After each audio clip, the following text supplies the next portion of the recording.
of this that we have the public sector engaging 668,000, which works out to about 4.65%. The remaining is for the private sector. And you realize that the private sector constitutes the huge chunk of our labor force. What are you bringing on board as a minister, if you are approved, if you are given the nod, to ensure that the private sector is able to absorb more and more of Ghanaians into their fold? Thank you, Mr. Chairman. In Ghana, we are developing a system of recording all vacancies available in all organizations, public and private sector, in the form of the labor market information system, which we will operate to cover everybody, to cover every sector in Ghana, in the public sector. What I will do is to encourage the private sector vigorously, to encourage the private sector to be part of it, to be part of the overall harmonizing effect of recording in a big data all working institutions, and creating all the vacancies that are available in the institution, publishing those vacancies in the information system, and allowing advertising for people who are looking for jobs to be able to look in and be able to apply for those jobs. Now, once that system is in place, you will be having direct contact with the private sector. You will find which areas in the private sector are where are available for jobs for the people of Ghana, and you will work to encourage those areas. And indeed, what I want to encourage my government to do is to ensure that we embark on a system of providing support for private sector inputs into the economy, creating opportunities for people to get credits and investing in those credits, and therefore creating opportunities for people to get jobs. And then, in a snowball effect, also creating the wealth of the country through taxes into the consolidated fund. So actually, the private sector is not differentiated from our economy. It's a very key concept, part of our economy. And so encouraging them to do anything. Honourable Member, be brief in your answer. Kindly be brief in your answer. So we will encourage them to produce as much as they can, and we will support them. Thank you. Thank you, Honourable Chair. Follow-up question on that. Thank you, Chair. As a follow-up question to that, I gave you the numbers with regards to employees within your outfits, which is a total of 5,647. And the indications are 65-35 in proportion, male-female. But when you look at the population census, we are almost the 2021 census indicate that female are 15.6 million and males 15.2, almost 50-50. How do you ensure that you create that balance between male and female employees within your outfit and all over Ghana? I believe the women here are listening to you and your wife. Honourable Member, I will allow that question, but treat it as a substantive question. The gender balance.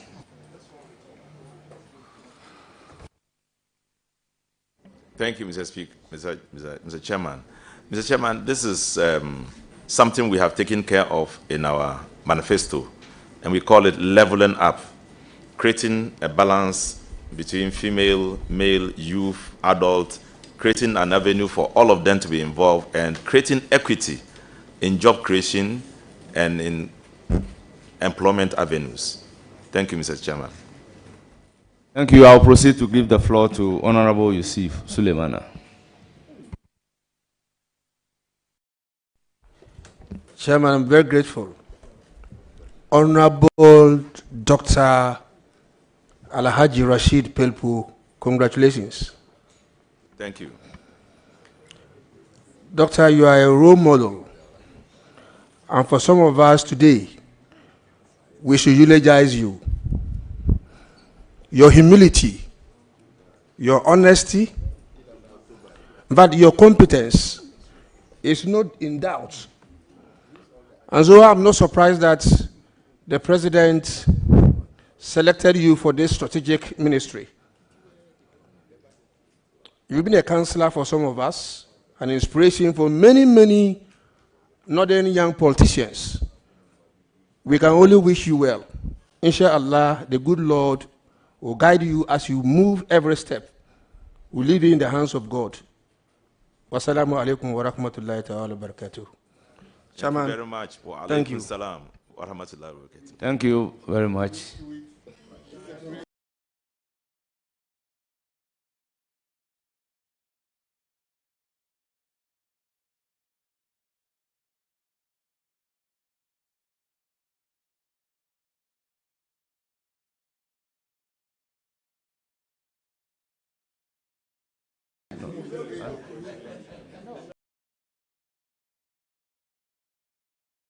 Proceeding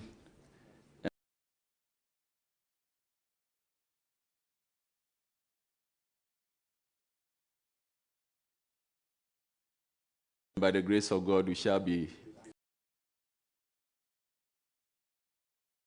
heading a ministry that is largely seen as contentious.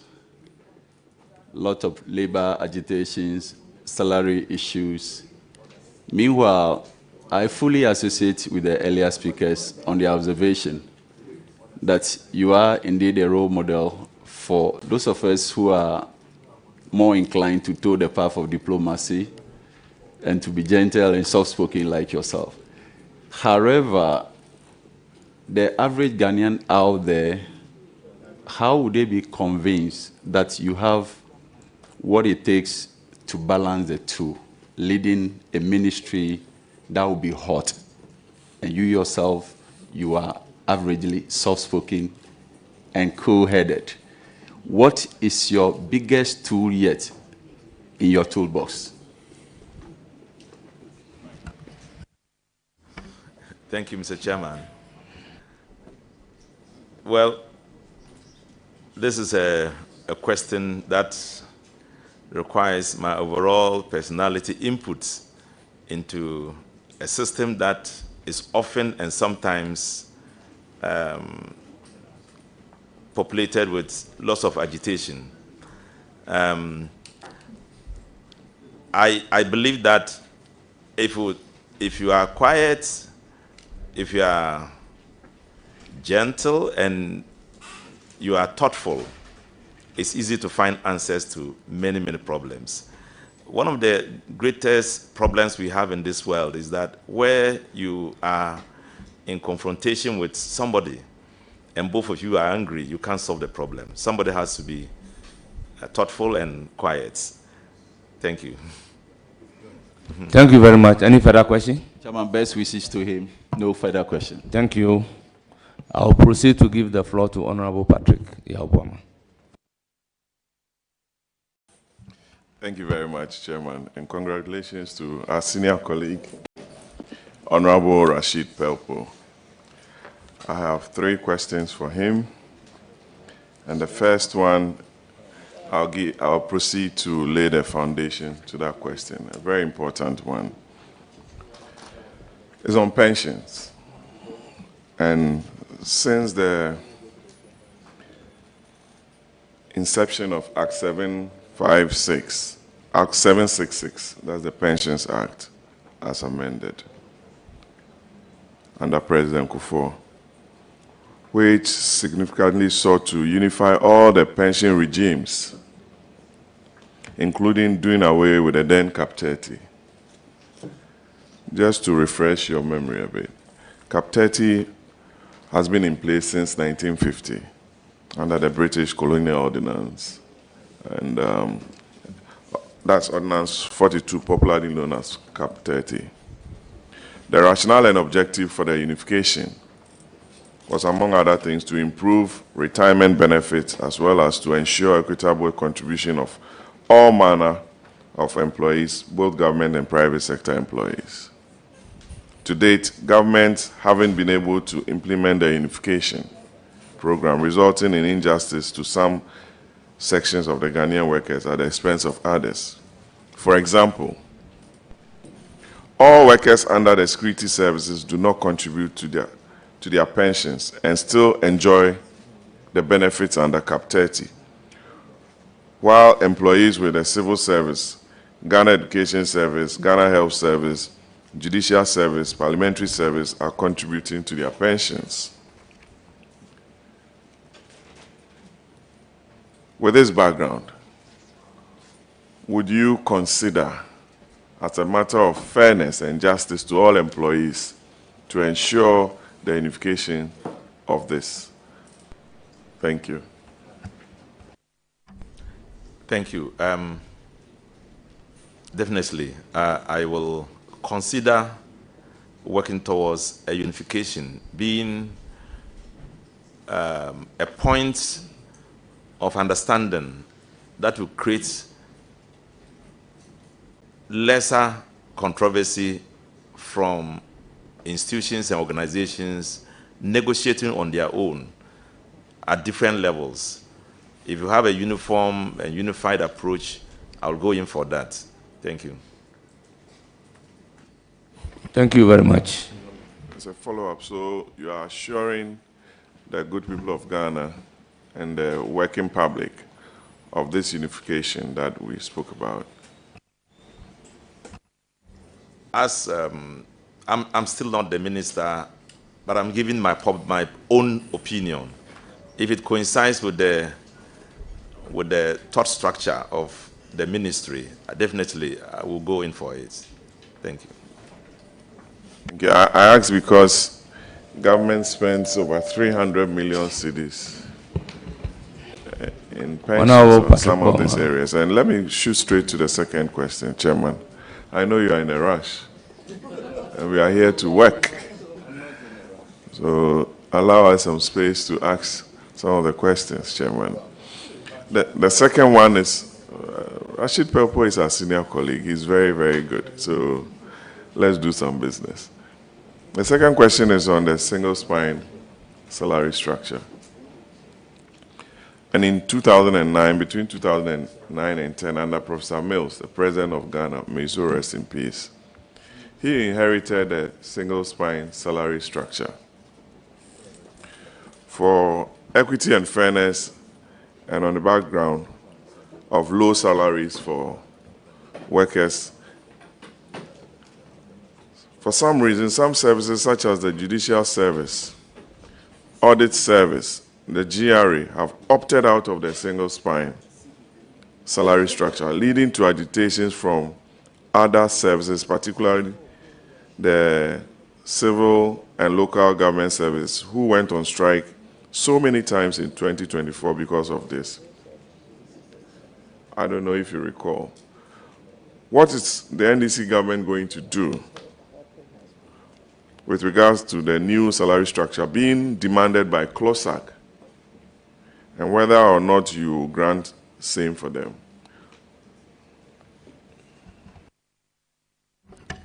Thank you very much. I know that this is one of the key areas of concern and still under negotiation, the review of the single spine salary scheme.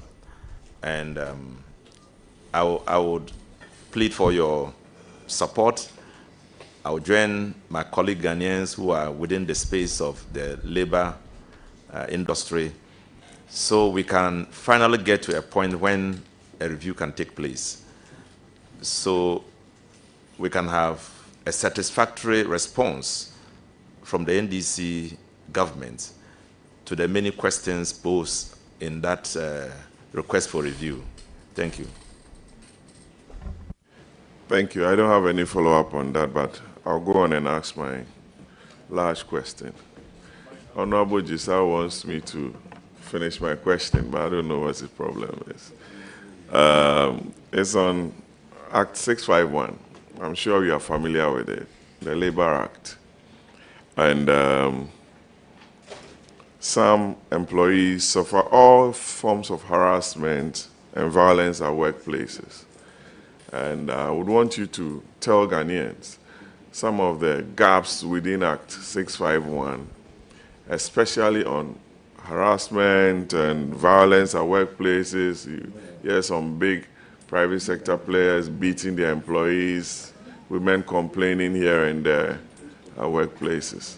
What are some of the gaps reading through Act 651 that you've identified that you'll be sending a proposal to Cabinet for a review of this very important act? Thank you very much. Mr. Chairman, Act 651, the Labor Act, is the overall definition of our approach to labor. These issues he has mentioned are not gaps in that act. What it is our inability to implement fully the directives, the legal instruments that are found in that act. But I understand that because of changing effects of labor workplace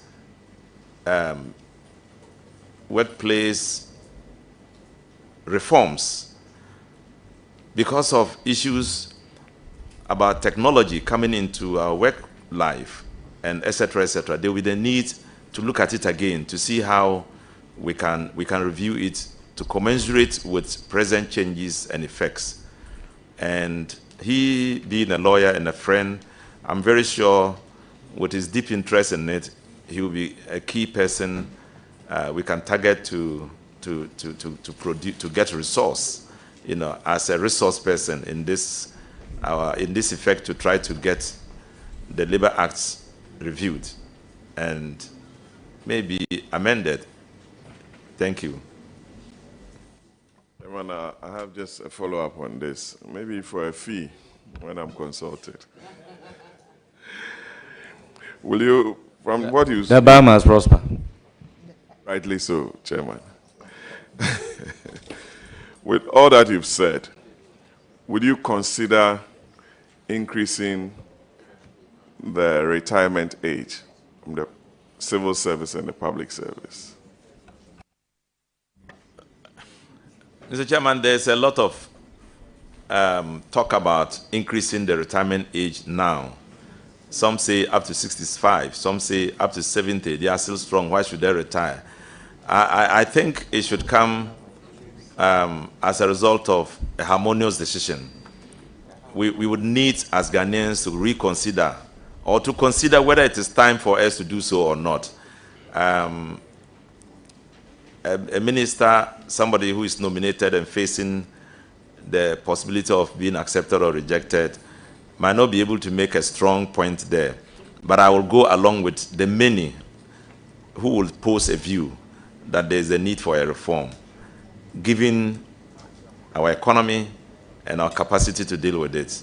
Thank you. My senior brother, congratulations. Katuma. Oh, Abison, thank you. Thank you very much. I proceed to recognize Hajia Ladi Ayamba, Honorable.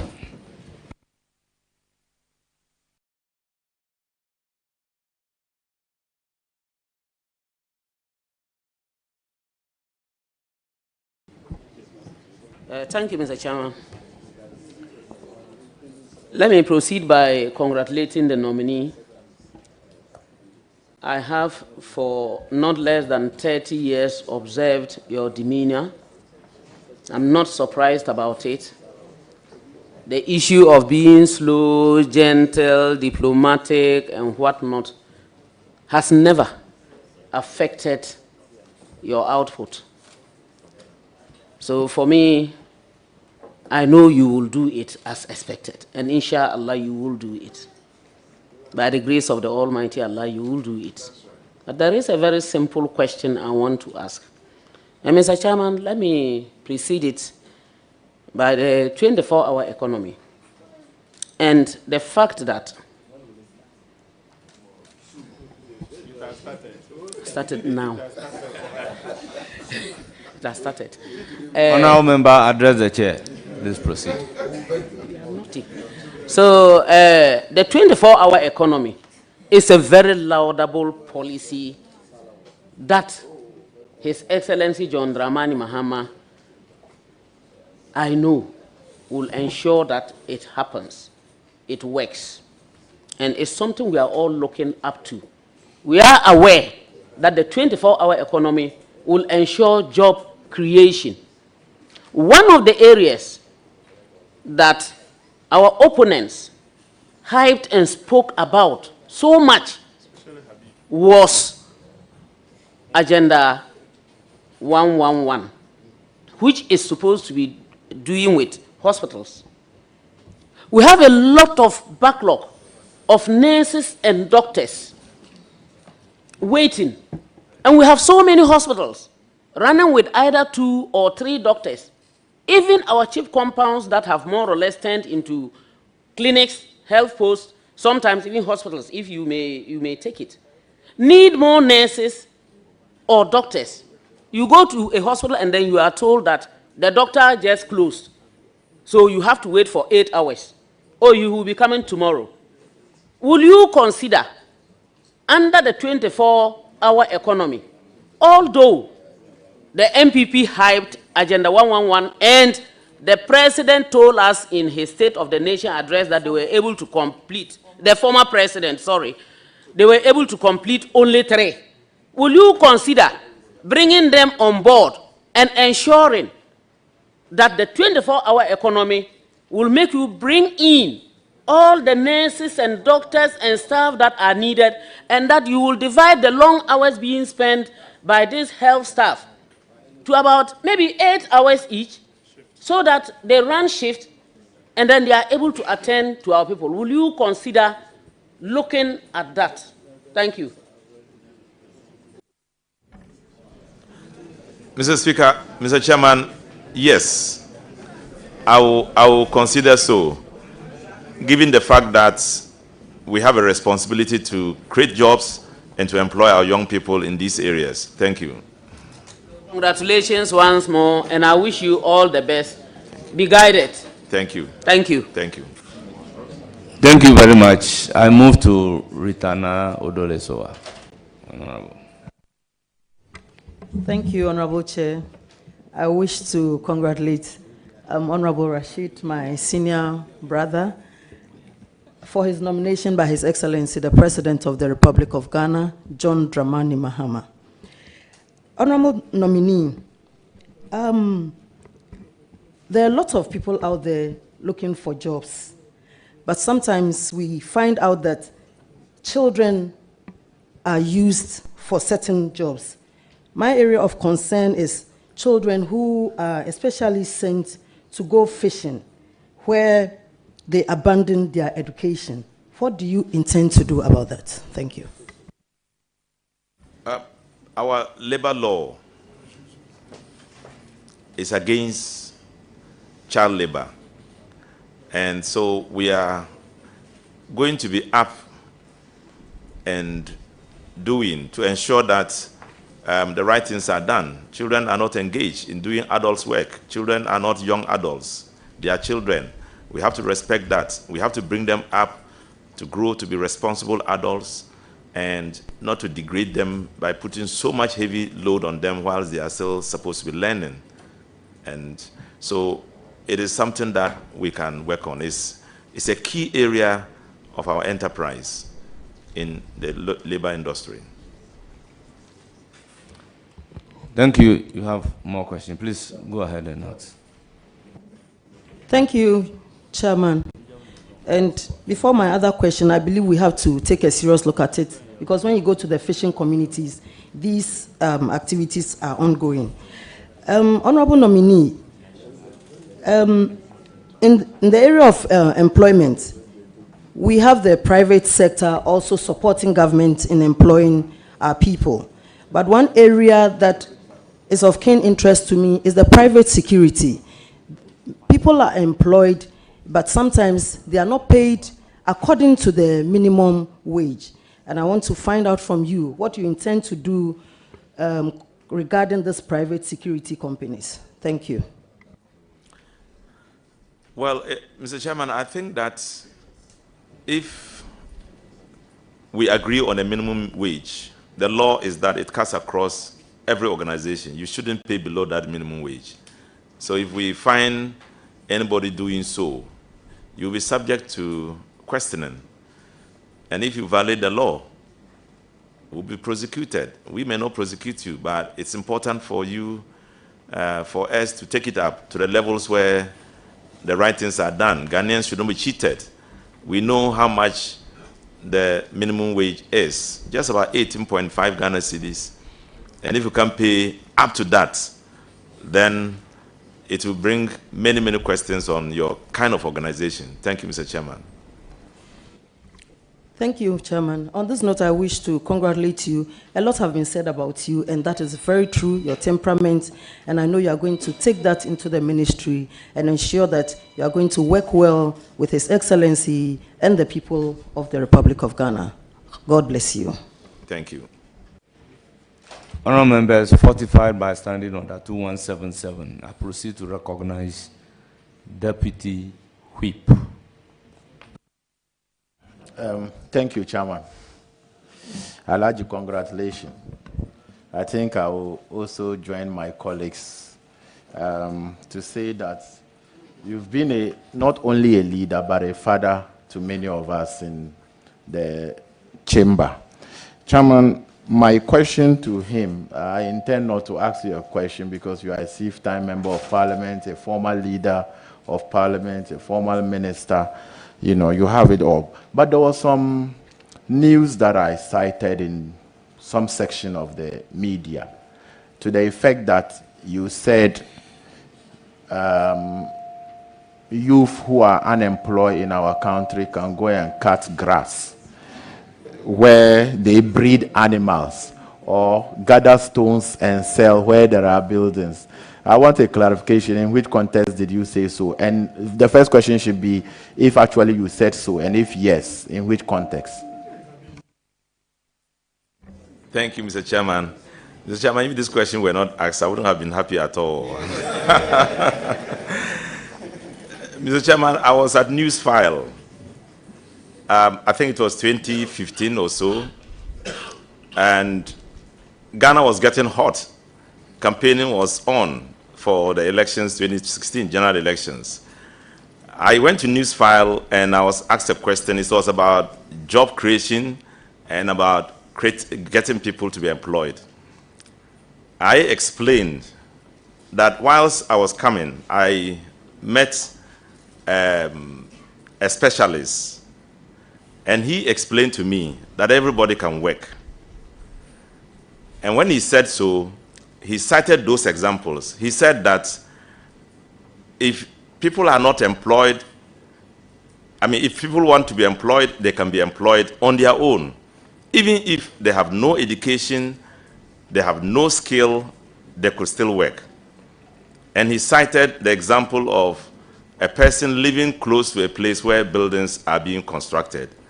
And he said, if you live within that space, that area, and you feel you are unemployed, you can create a job for yourself. He didn't say graduates, because I heard people saying, I said graduates. I never said that. So that person said, for persons who are unskilled and not educated, and you live close to a place where construction is taking place, you could gather the stones there. You could gather stones there. At the time, stones were, the trip of stones was about 1,200 Ghana cedis. And he said if you did so, those stones could be sold and you earn something for yourself.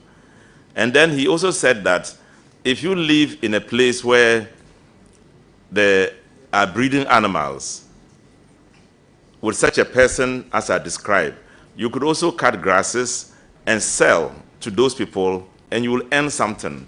In this sense, that single person who has no education and no skill can still be employed by himself. So I cited that, and then they captured the part I was explaining that alone and used it a lot. I saw it a lot in the 2016 campaign against NDC, that I said they should go and cut grasses, graduates should go and cut grasses, and then, you know, collect stones and all that. Mr. Speaker, Mr. Chairman, I know what I was talking about. And when I realized that people were misunderstanding and misusing it, I was looking for the full tape to play so people can see what I was saying. And I was also looking for the gentleman who gave me that idea to come to Joy News or Joy FM and speak about it. The man cannot be found. So when I saw him the other time, I said, you gave me this idea, I brought it up, and then I'm running into problems. You won't come and explain. You know, I wish you were here. He's, do you want me to call his name? You were there when I was blaming him the other time. At Alaji's house. So, Mr. Speaker, it is simply not the case that I'm saying graduates should do so.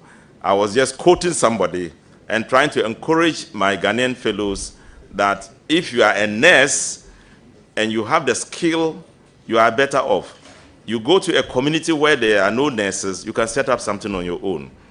If you have money and you go to a town where vehicles are not sold, you can buy vehicles and send there for sale. If you go to a place where there's a particular product that the people consume a lot, you can go and produce that product and send it there. That's a bigger form of it. That was just a basic example. Other examples could take place. If you go to a place where there are no computers, you can send computers there for sale. If you go to a place where people don't have electronic knowledge about anything, you can go and set up an industry there. It is to give perspective to the Ghanaian workforce so we can find within ourselves the capacity and the means to earn a living. Thank you. Thank you very much. Any further question? Yeah, Chairman, just a follow-up on this one. Your explanation is clear. And then now I think you being sent to a ministry that will definitely have a responsibility of job creation, workers' welfare, and the rest. Will you consider the grass cutting and the stone gathering as part of the 24-hour economy to help reduce unemployment?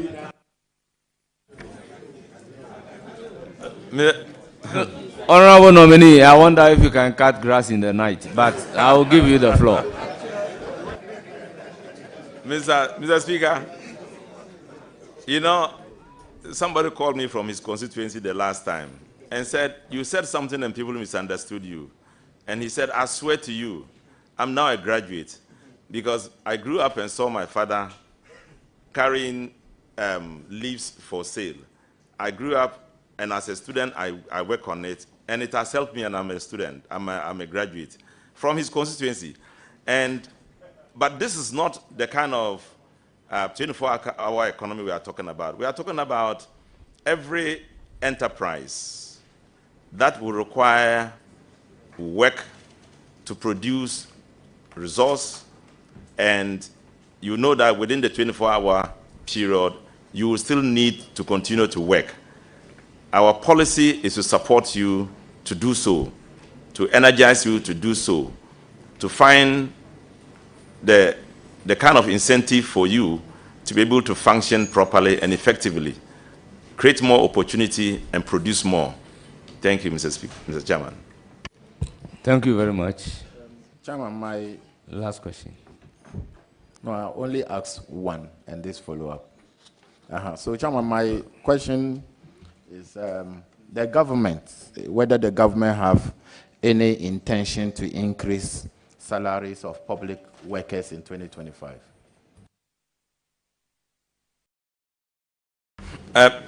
Thank you, Mr. Speaker, Mr. Chairman. Mr. Chairman, is one of the key areas under negotiation right now.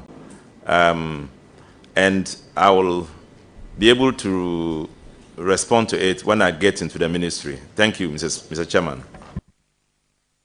Chairman, I won't ask any third question except to say that we wish you well, and we know you continue to guide us as you guide us.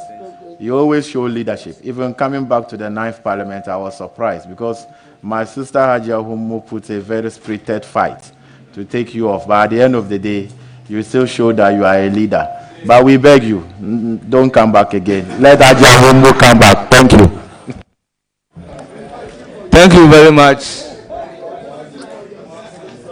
Under the same provision in our standing order, I recognize Jerry Shaib. Thank you very much, my very respected chairman.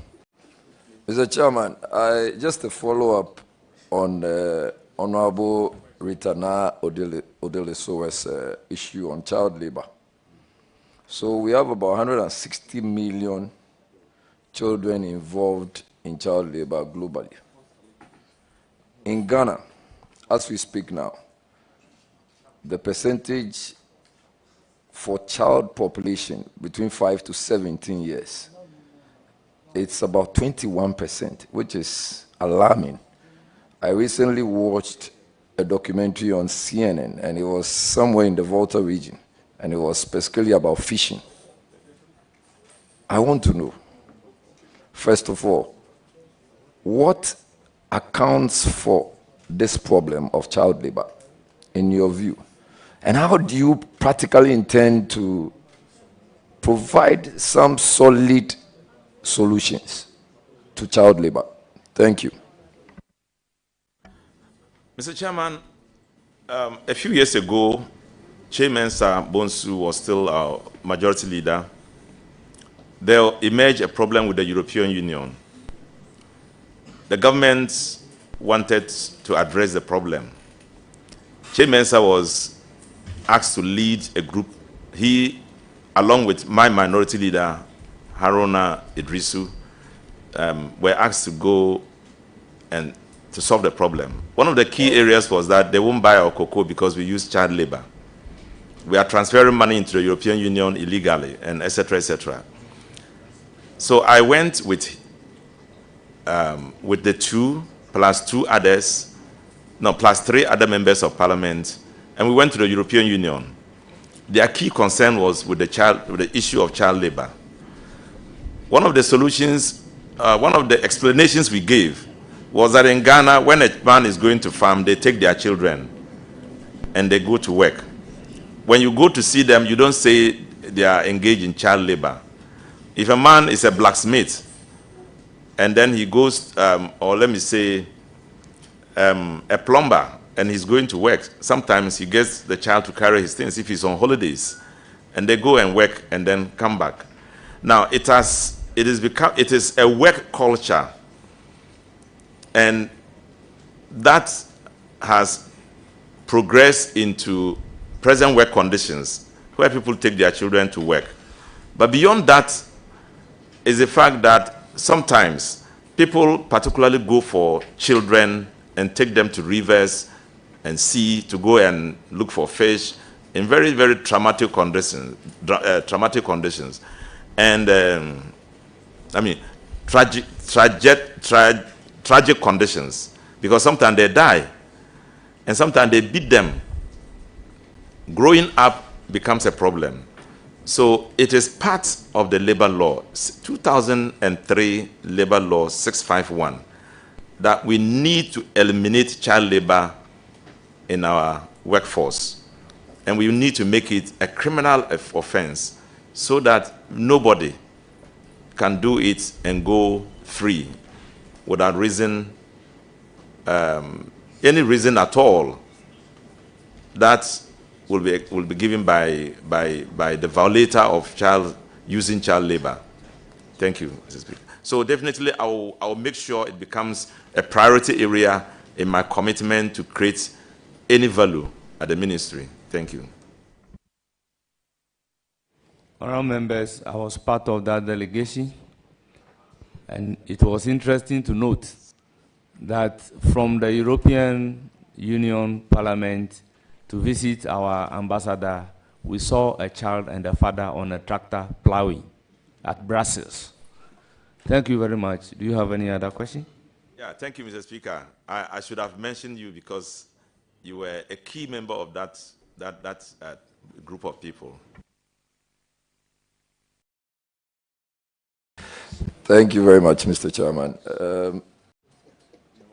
My very respected Honorable Minister Designate, do you have a government land? Have you acquired a government land?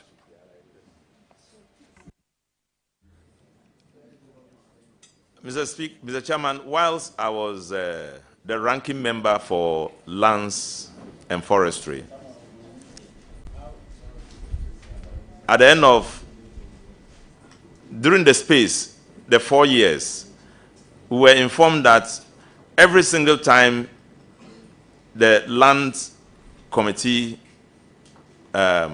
was operating, at the end of the period, the Lands Commission would salute you, thank you by giving you a piece of land. So they offered us a piece of land. I have not acquired it yet. It's about some 4 years now. I have made attempts to acquire it. They are saying they will do the papers for me. I haven't got the papers yet. But I hope that if I make the necessary effort, I would acquire it. Thank you. And I agree with you. I don't think it's a problem to have it at least engrossed in your name for the period you served on whichever committee you claim. Just my last question. We've had issues of foreigners in our workspace.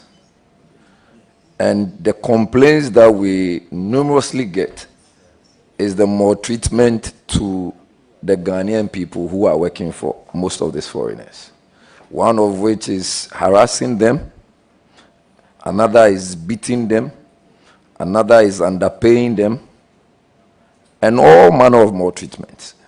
Is there any assurance from you that these people, under your watch, are going to be safer and better off wherever they are finding themselves? Thank you very much.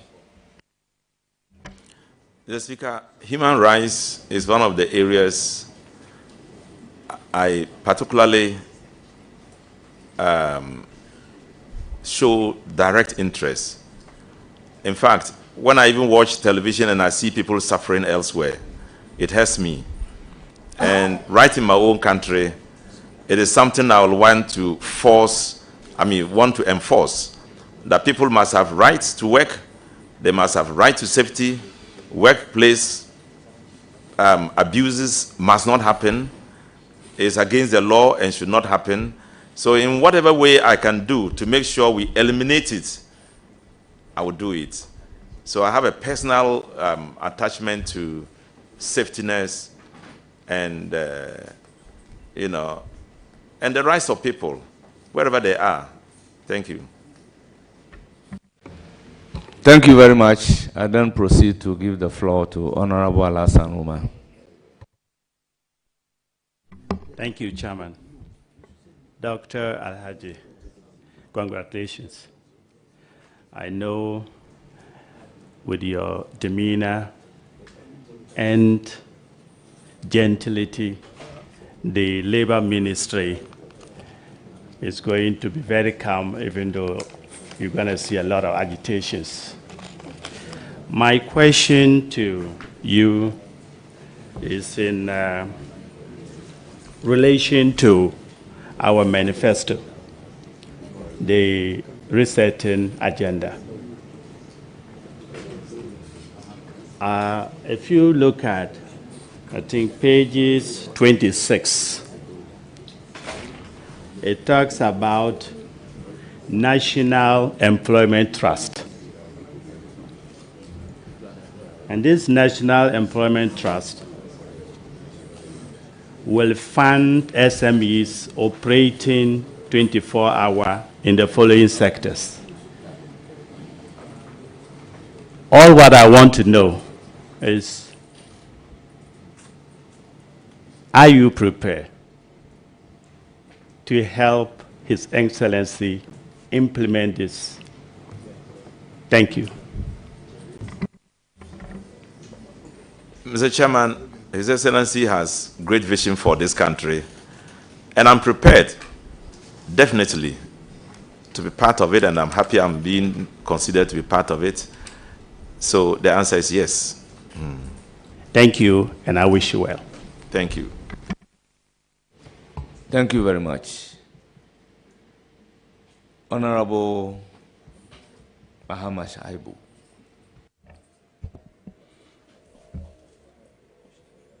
Chairman, let me thank you for the opportunity. Honorable Dr. Al-Haj, my senior bro, congratulations. A well-deserved nomination. Many on this table have recounted your very good attributes. Indeed, trust that I want to ask a question about your integrity and your competence that you have earned and you have bagged it. What many don't know, and indeed the NDC needs to celebrate you, is that today, just like religion, that many people fought for religion that we worship freely today, you were the pioneer tertiary education institutions network called TAIN. Many in NDC do not know that you are the brain behind the formation of TAIN. I want to put it on record today that you ought and you deserve to be celebrated. I was happy many years ago to have worked under you as an executive when you were forming TAIN on the campus of University of Cape Coast. Thank you so much for that. We have said a lot. My learned friend Patrick took it through Act 651 on the harmonizing and then harassment. Let me move away from there briefly. My other learned colleague brought it to the labor front in terms of harassment by foreign entrepreneurs. Now let's go back to the external. In recent times, you will have companies advertising for labor for people to be sent abroad for greener pastures. Indeed, there are many of them dotted on the internet. Some you cannot even trace to their offices. Now, innocent Ghanaians will normally apply, pay huge sums of money. Now, for some, apart from being duped or defrauded, the unfortunate ones who will find their way out to these so-called greener pastures are subjected to horrifying conditions. And footages on social media for the past 3 years would show horrifying accounts of some Ghanaians who, in the name of labor, going for greener pastures, people take them there, they don't know what to do. They get there, their passports are confiscated, and they are subjected to various forms of Honorable Shaibu, your question, please. Honorable Minister nominee, I know this has been brought to your attention, or you have stated. Please tell us what you will do, what policy you would put in place to curb or curtail this. Thank you. Thank you. Mr. Chairman. Mr. Chairman, I have already indicated that Act 651, 2003, labor law is very categorical in pointing out that child labor is unacceptable within the province and working environment in this country is not allowed. So the policy you are asking for will be defined in accordance with the principle of law stated very clearly in that respect. And I will want to make sure we enforce it to the letter, to the logical conclusion where people who are cited doing so will be punished in accordance with the law. So it will serve as warning to any other person who would be thinking of doing so, or who would be involved in doing in such a practice. Thank you. Any further questions? Yes, Mr. Chairman. Mr. Nominee, organized labor in recent times has not been that organized. Agitations here and there.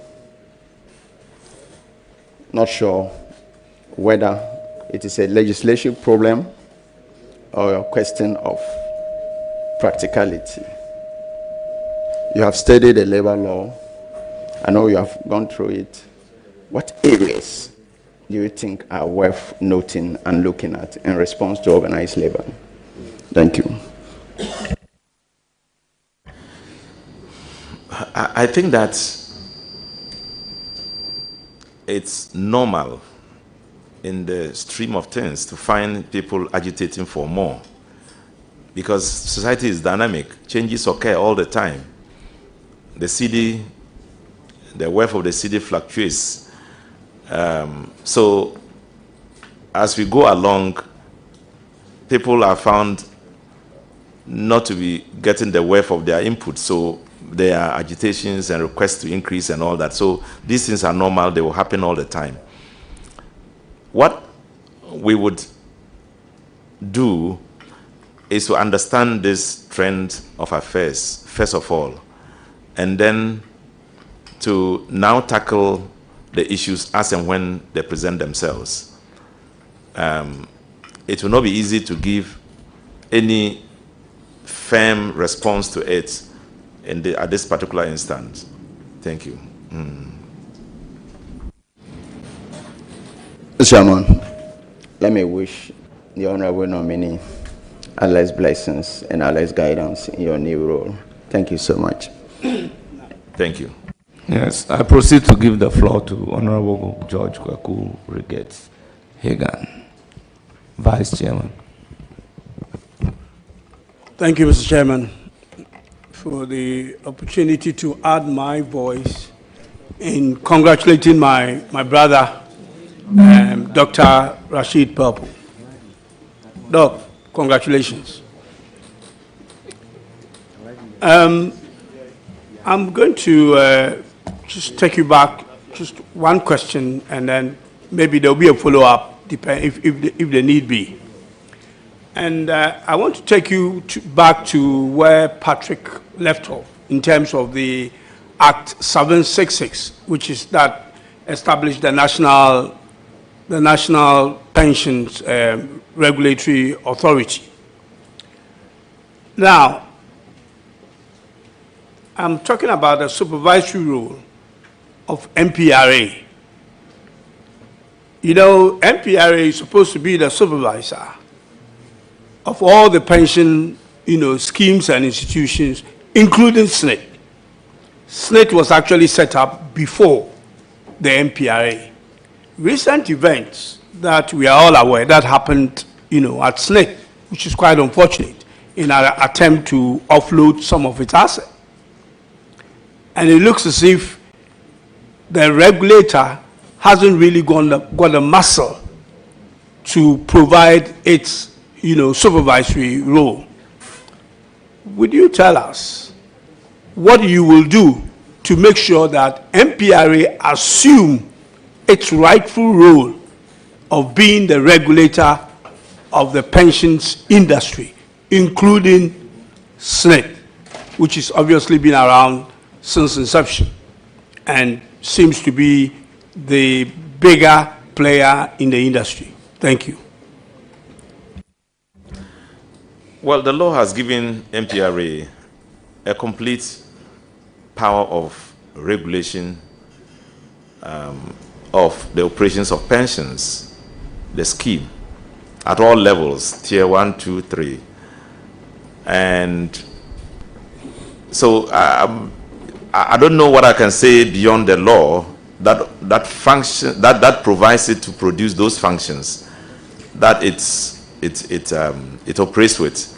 So I will only say that when I get in there with your approval, I'm going to study further the issues to see whether it's exercising its full role or not, and if there are any lapses, whatever whatever can be done to help us, repair those lapses, I will definitely help to do it. It has to function as a regulator, and that function cannot be undermined and should not be undermined by anybody. Thank you. Okay, then my other question, I was going to make it a follow-up, but I think I should make it a second question. And that is to do, again, with the Act. Since the new Pensions Act actually started, and because of the ratios that were done, SNIT now gets less money than it used to when it was dominant, the only and the dominant player in the industry. As a result of that, the contributions that come to SNIT looks like it's actually not adequate to pay for pensions, though it gets invested, to pay for people who are on retirement today. And that figure seems to be going down. And I think there had been, ILO had said that if care is not taken in the next 5 to 10 years, the payment of pension will become a difficult area for people who have gone on retirement. What is your view on that? I don't want to say opinion. What is your view on that, and what would you try and do when you get to the ministry to make sure that that issue is addressed? Thank you.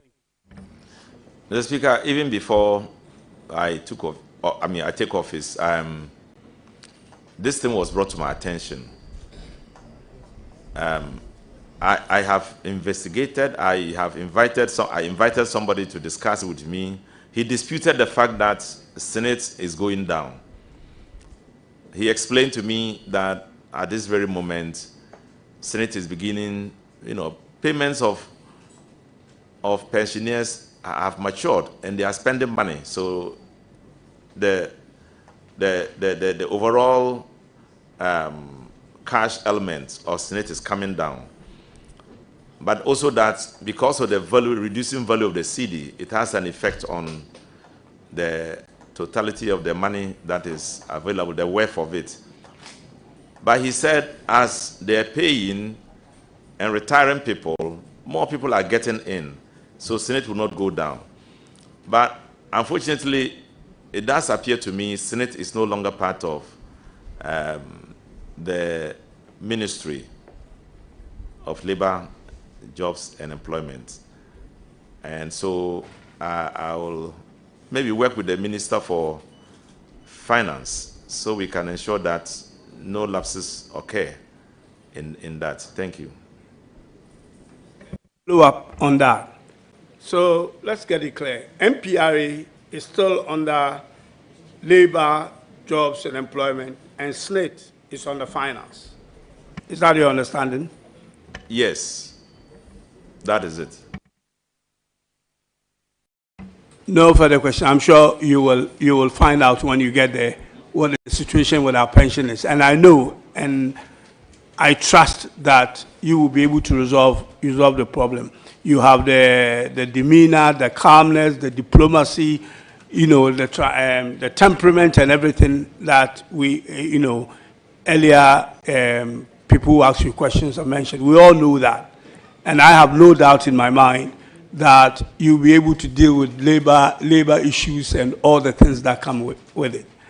I wish you well, and congratulations again, my brother. Thank you. Thank you. I will now give the floor to the Deputy Minority Leader, Deputy Ranking Member, and now available ranking. Thank you very much, Mr. Chairman.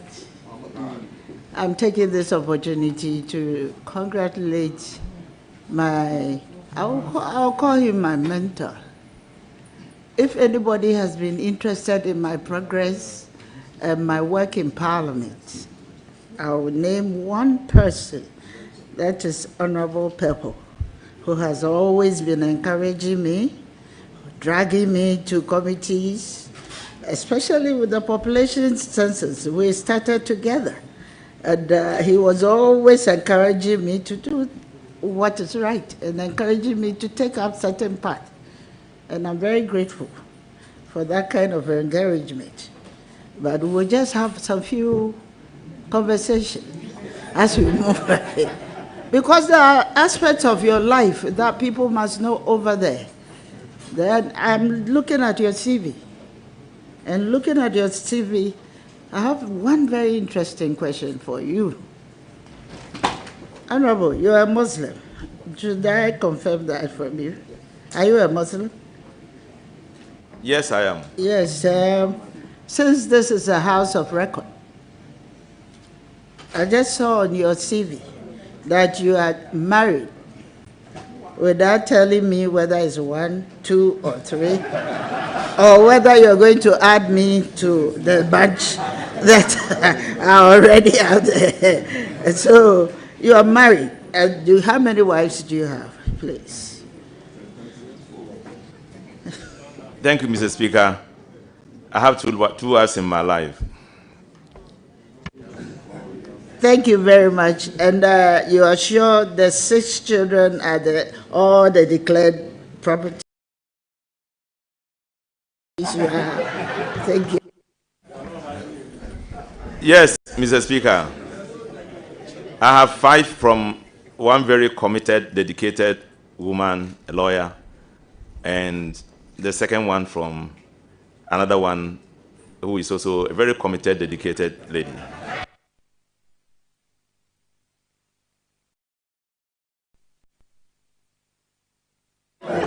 Thank you very much, Honorable Nomni. Honorable Nomni, I also noticed that you can speak so many languages, about 4 languages, about 4, and you have rightly described them, because I don't think I've ever heard you speak French, but you indicated it's a fair spoken, but you also wrote that you can read and write. But you use the word fair. Right. How fair is your French in terms of writing, the writing of French and then the speaking of it? Yeah, I studied French in secondary school up to a point. But when I was reading my master's for international affairs, I chose French as a language of study. So I have fair knowledge of French, just fair. This is on the lighter side. I'm looking at your publications. You have written very interesting books. The first one is The True Meaning of Life. And the second one is a review of the George Orwell's Animal Farm and Chinua Achebe's Man of the People. I'm sure most of us here have gone through the phase of reading these books. Would you like to share the import of all these publications. I think it will be a very interesting thing for us all to know. Thank you very much, each of them. Thank you. Well, True Meaning of Life is a collection of poems. I write a lot of poems. It's my first publication on the poetry I write. I pick it from the political life of Ghanaians, political life of the people I meet. Poetry is about inspiration and recount of the inspiration in manners that you believe will be comported, but if read, can be expanded in the minds of people. So I have written about philosophy, the philosophy of life in the book, poetry, poems on that, about love, about Africa, and the challenges we face as a people. Those are all captured in poetry and are in that book. I can give. The book has been studied, has been reviewed and approved for the GES. I sent it to them, they reviewed it, and it's been approved for GES. Just that I haven't gone ahead to get it published and spread in that direction. Then the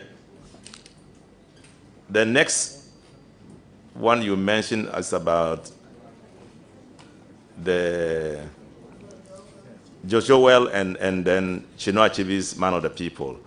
If you look at it, you say you write is Rashid Pelpo et al., meaning with others, with somebody else.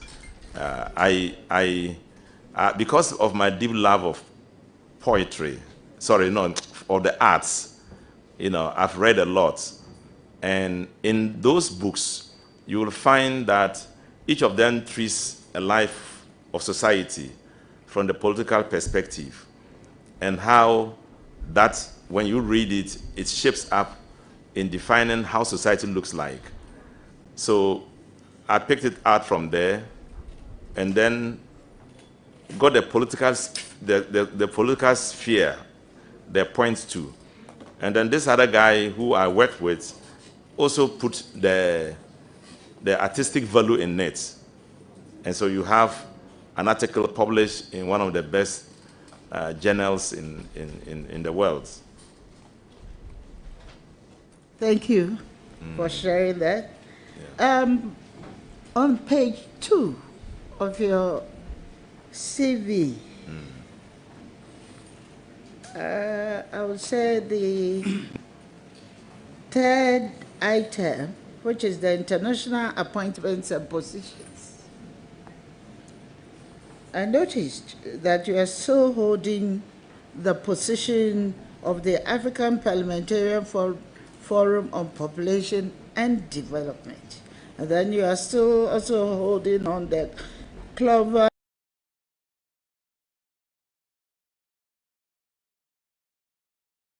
Climate Alliance position. What does that mean in terms of your current appointment? Does it mean you are going to step down, or you still hold the position, or you are going to make a recommendation for some members of Parliament to continue the good works which you have done? Thank you.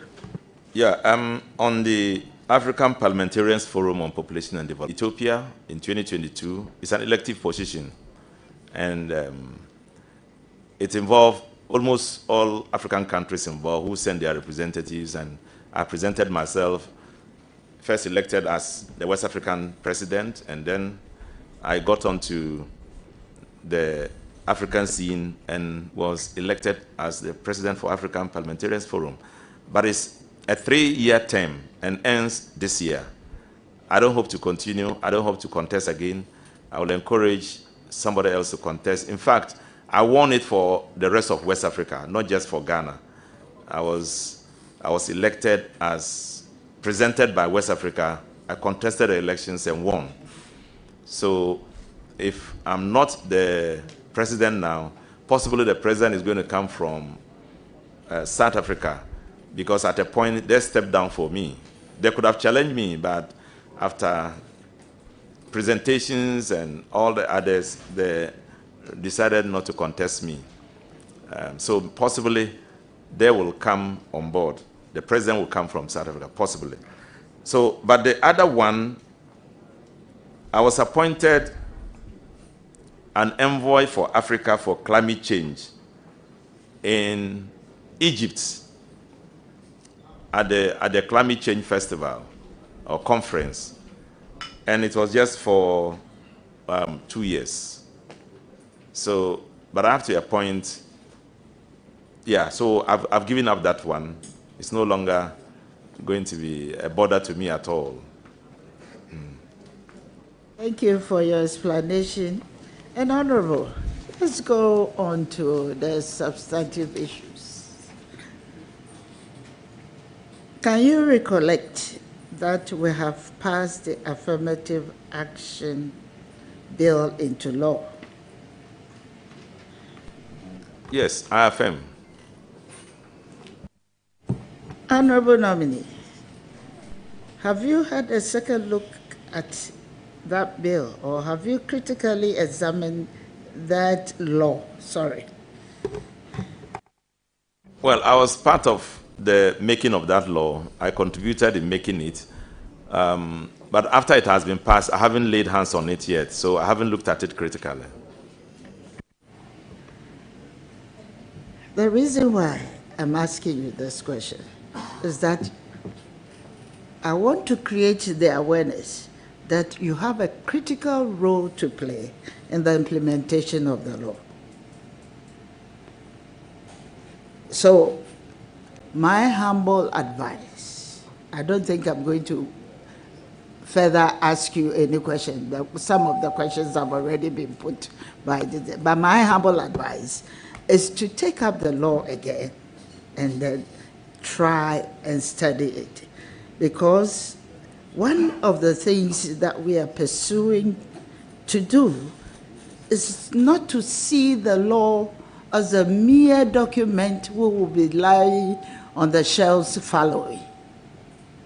I think as early as this year, we should start the implementation, because the implementation has all kinds of...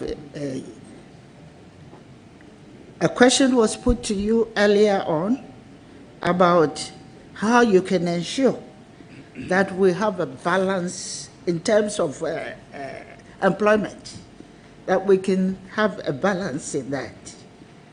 If you don't put on your gender lens, I don't think that particular question in which you answered will be achieved as we are. So that is what I want. So what can you assure this House? How you're going to ensure that the affirmative action law is widely implemented? Thank you. Thank you, Mr. Chairman. Mr. Chairman, I have already stated very clearly that I'm a pro-gender person. I like to see equity in all aspects of our lives. I like to see the youth, women, men, the adults, and the young person all viewed within a space where none is discriminated against unfairly. And by the dictates of the law, the labor law, it is stated very, very clearly that we need to work to eliminate any kind of discrimination in the practice of engaging our labor force. So, Mr. Speaker, I want to assure her that as far as my ability can go, I'm going to make sure that equity is projected very high. Thank you. Thank you, Mr. Chairman. Honorable nominee, there is one aspect of this assurance that I want you to re-emphasize. You agree with me that maybe it's because you haven't gone through the law again, that you agree with me that implementing ministry will be the gender ministry. So it will require some collaboration So I want to bring to your attention that there should always be the eye to collaborate with the gender ministry to ensure it's fully implemented. And I don't have any doubt at all that you are going to be the pillar behind the good implementation of the affirmative action law. But let's come to child labor again. Child labor across the country, street hawking in the cities, farming with kids in rural areas, minors engaging in mining communities are some of the instances where kids are being exploited. UNICEF's 2023 report shows that nearly 28% of children aged between 5 and 17 are involved in the child labor. Around 21% of child laborers are engaged in hazardous working conditions. Subsequently, Ghana launched Ghana Accelerated Action Plan Against Child Labor in for 2023 to 2027 to address the issue. Honorable nominee, are you aware of this Ghana Accelerated Action Plan Against Child Labor?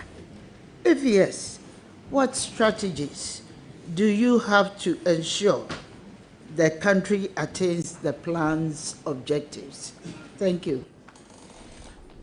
Mr. Chairman, the ministry has already got an approach, a policy approach to it, and I understand it coincides with our overall perspective of how to fight child labor and how to ensure that we liberate our children from the evil of dragging them into a workspace that they don't belong. Mr. Speaker, I'm going to examine that policy. I'm not going to reinvent the wheel. I'll look at that policy, and then if there's a need for review, we review it and make sure we implement it to the letter. Thank you, Mr. Chairman. Thank you. Honorable nominee, according to the National Labour Commission, there were 27 industrial actions were recorded in 2024. Out of the 27 industrial actions, 21 of these actions occurred in the public sector, with 14 specifically from the tertiary education sector, representing 66% of the industrial actions recorded or threatened by workers in the public sector. How do you intend to mitigate this frequent labor strikes actions in the country? Thank you, Mr. Speaker. Mr. Speaker, as I've indicated, there are already laid down rules that you follow to tackle these challenges with organized labor. And we are going to follow those existing rules. We have key individuals who are well baked in these things. I'm going to work with them. I'm going to ensure that we understand ourselves. A key and major factor in addressing labor issues is to listen to them and to appreciate what they are asking for. And I think I have the composure to do so, to listen to them, to empathize with them, to go along with them, and to let them understand the realities of the times. And as Ghanaians, I know they understand that with the key reality of the kind of public sector we are running, and the fact that we assume, and by the existing laws in the Labor Act, and especially the Wages and Salaries Commission, we need to ensure that there is a match, as my honorable friend talked about, there's a match between production and then productivity. Sorry, what you produce and what you earn, there must be concordance. And so we are going to look at that. That's why I cherish the proposal that the Wages and Salaries Commission, the Fair Wages and Salaries Commission, should not just be called Fair Wages and Salaries Commission. I have a very seasoned labor activist, Mr. Gami, who proposed, and I do accept it, that rather than just calling it Fair Wages and Salaries Commission, we should talk about it as a bureau of productivity and enumeration and productivity. When you capture it in that sense, in accordance with the true concept of it, then you know that when you are going in for negotiation, you should be thinking about the fact that, yes, I have produced, but I must earn something. How much have I produced? How much am I going to earn? So that concordance is very important. That idea to match the two is critical. Thank you.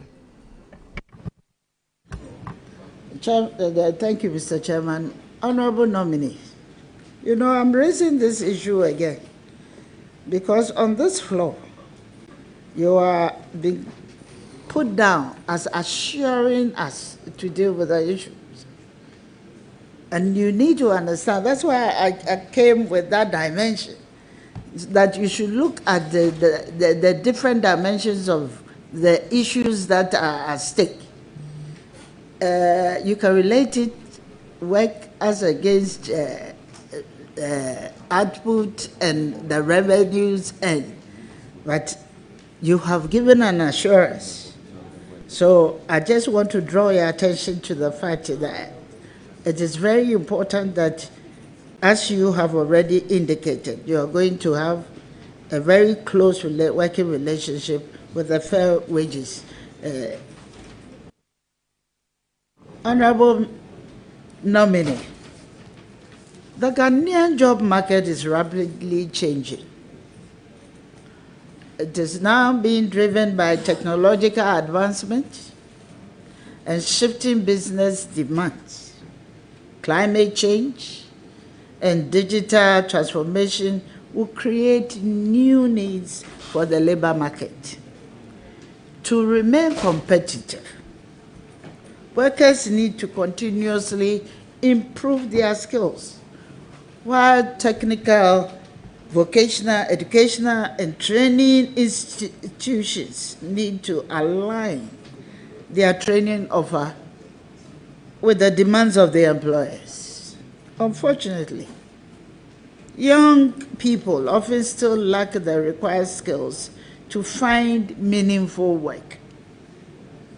Honorable nominee, if given the nod, how will you collaborate with the Education Minister to ensure that graduates from tertiary institutions have the required skills for the job market? Thank you. Thank you, Mr. Chairman. Mr. Chairman, it is true that technology has changed the face and structure of our workspace. Today, people are talking about the gig or gig, GIG, or working in absentia, which means that you are working and producing without necessarily being present in a particular space. Technology has produced all that. Various types of works are emerging. You see delivery, people doing delivery just by a phone call. You can get your food at your table and all that. So changes are occurring in the context and composition of the work we do. And so it demands that new changes will also have to be made in our laws. And that's why I agree on the possibility of having an employment bill that will recapture all these things that are emerging. The changes in our workspace, the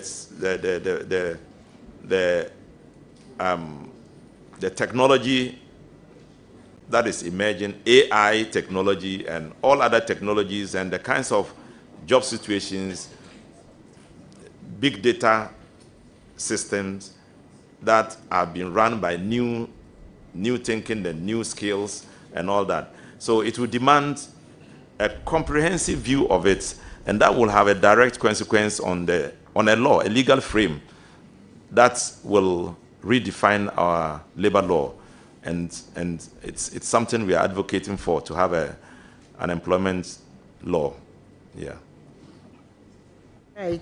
Thank you very much. I realize that you have very much interest in the employment and the labor setting. Even looking at your background, I don't have any doubt at all why you were chosen as the minister.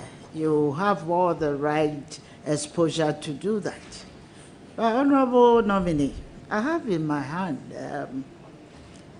a letter of termination of employment from Passion Air without any good reason.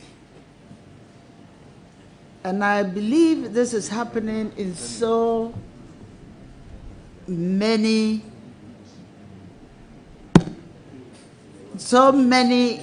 institutions in the country at the moment.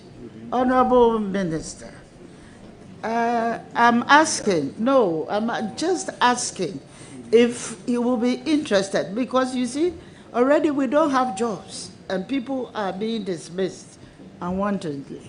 And it is very important that you also show some level of interest in ensuring that these people are not laid off without no compensation or any payment of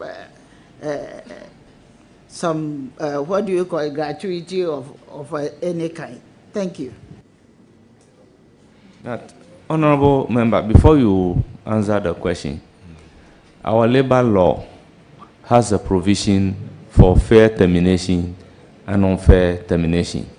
So in the circumstances, looking at this letter, how would one be able to determine whether the termination in the circumstances is fair or is not fair under our own Labor Act? Honorable Chair,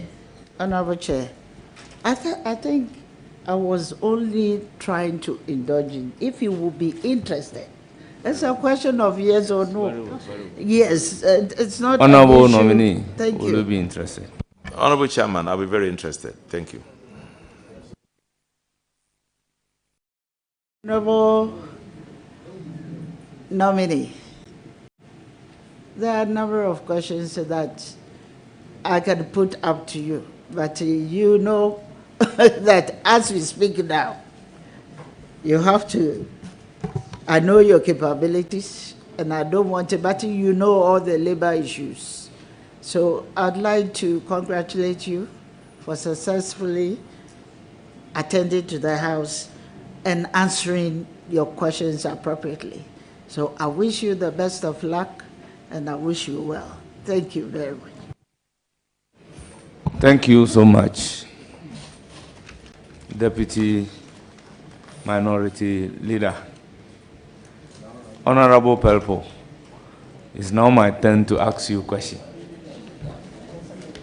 And my question is, if there is one thing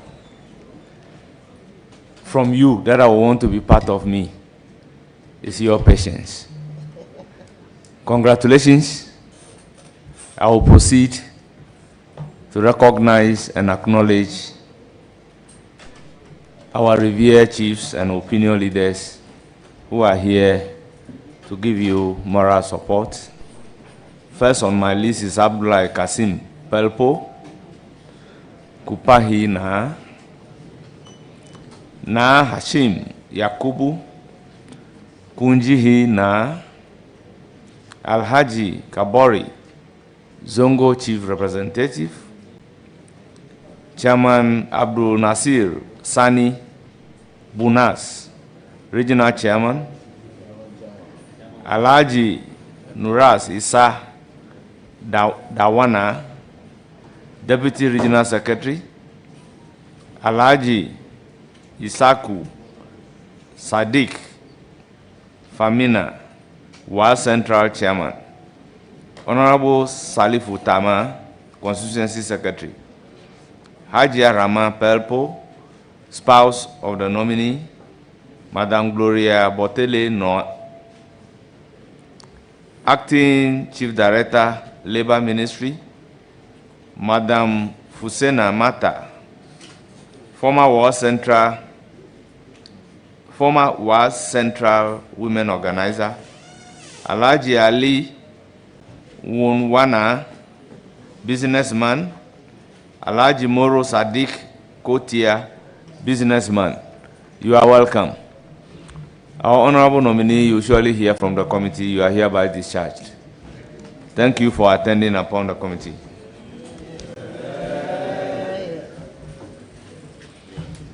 Our next nominee should take the seat.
Oath of affirmation.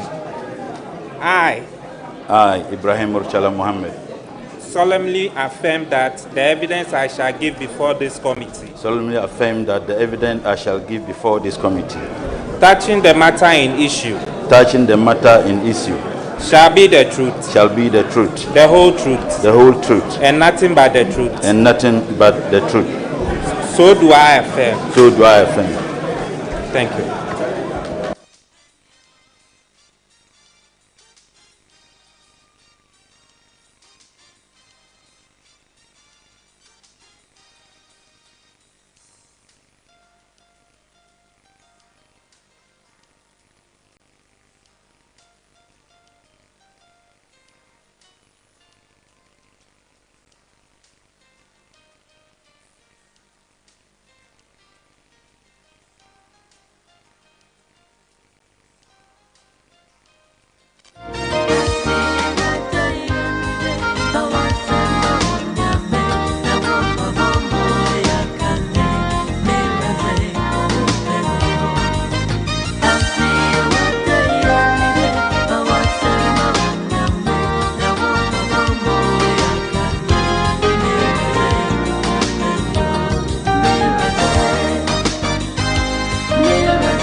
Let's have order. Honorable nominee, kindly tell us briefly about yourself. Thank you, Mr. Chairman. My name is Comrade Ibrahim Murchala Mohammed. I was born in Tamale, but my parents actually hailed from Jiang. I attended Methodist Primary School, Methodist JHS. Then I went to Ghana Secondary School, and then proceeded to Tamale Teacher Training College, where I was trained as a teacher. Then I moved to University of Ghana, where I did my first degree. Then moved to KNUST and did my second degree in planning. And then I moved to University of Ghana again to do another second degree in international relations. I then proceeded to Mount Crest to do LLB. And then I just finished my PhD in political science. Inshallah, I shall be graduating on the 11th of February. I was appointed the Deputy National Coordinator for the National Youth Employment Program between 2009 to 2012. Between that time too, I was also once the Secretary General of the All Africa Students Union. Office I occupied for 4 years. Honourable members, let's have some order. Do we have the marshal around? Do we have the marshal? Please tell the marshal to come. Marshal.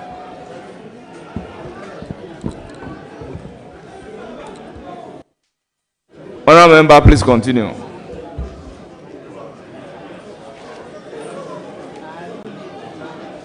Thank you, Mr. Chairman. I don't know whether I have to start again or I should continue from where I stopped. Please continue. Okay. So I was a student leader. I have been a student leader for 10 years directly. And it is pleasing to state that I serve as a student leader at the same time my good friend, Honorable Anodompre. And I was the Secretary General of the All Africa Students Union. I was also the MP for Nantong. And I had the privileged opportunity to be appointed by His Excellency President Mahama in his first term as the Deputy Minister for Information. And subsequently, I was moved to Trade and Industry, where I served for 3 years. Unfortunately, I lost my seat, and I had to come back, so I'm one of the returnees. Then I came back in the 9th Parliament. In fact, I came back in the 8th Parliament, and again also in the 9th Parliament. I served in the Finance Committee in my first term in Parliament. But this time around, I came back not as the MP for Nantong, but MP for Tamale Central. Thank you, Mr. Chairman. Thank you. Without wasting time, honorable members, order. Let there be order outside.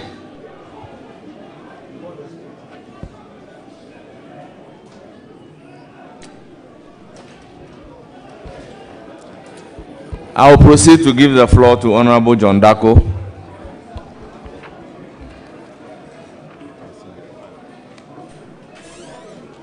Thank you very much, Mr. Chairman.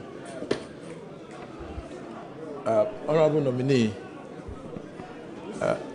with the announced plan of the United States to withdraw from the Paris Agreement to the UNFCCC, on the basis that the agreement undermines its economy and also puts its economy in disadvantage. That's what the United States has said as a reason for announcing their withdrawal from the Paris Agreement.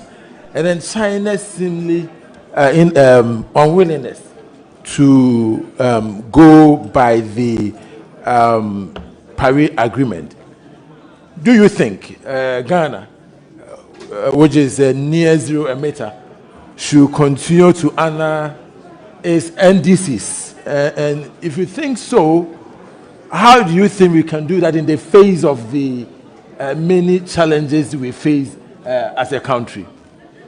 Thank you, Mr. Chairman. It is a worrying development, considering the fact that United States of America is one of the biggest funders of, if you like, donor support that is given to many countries, particularly LDCs, in terms of their fight to ensure that there is some environmental sustainability. It is worrying, and more so taking into consideration the lackadaisical attitude that indeed have been shown by many of the countries that are engaged in the highest emission of distance. And so I think that what we need to do as a state is to see how we can continue with the bilateral relations we have with America. I do know that EPA has a lot of their funding coming from United States of America. I do also know that CSIR, they've gotten a lot of funding to execute some of their programs and projects. So it is worrying. So I think it's a diplomatic issue. I would not be able to find out why America thinks that they should withdraw. But I think that our leadership can find a diplomatic solution to it, because this particular action is something that would affect our determination to ensure that the pace at which we move in as a state in terms of environmental sustainability is not the best, but it is encouraging. And this will be a setback. So I would suggest, and maybe perhaps suggest to His Excellency the President, that we need to, take advantage of the diplomatic channels, see how best we can continuously get some of this assistance from the United States of America. Thank you very much. Any further question? Mr. Chairman, I have a follow-up.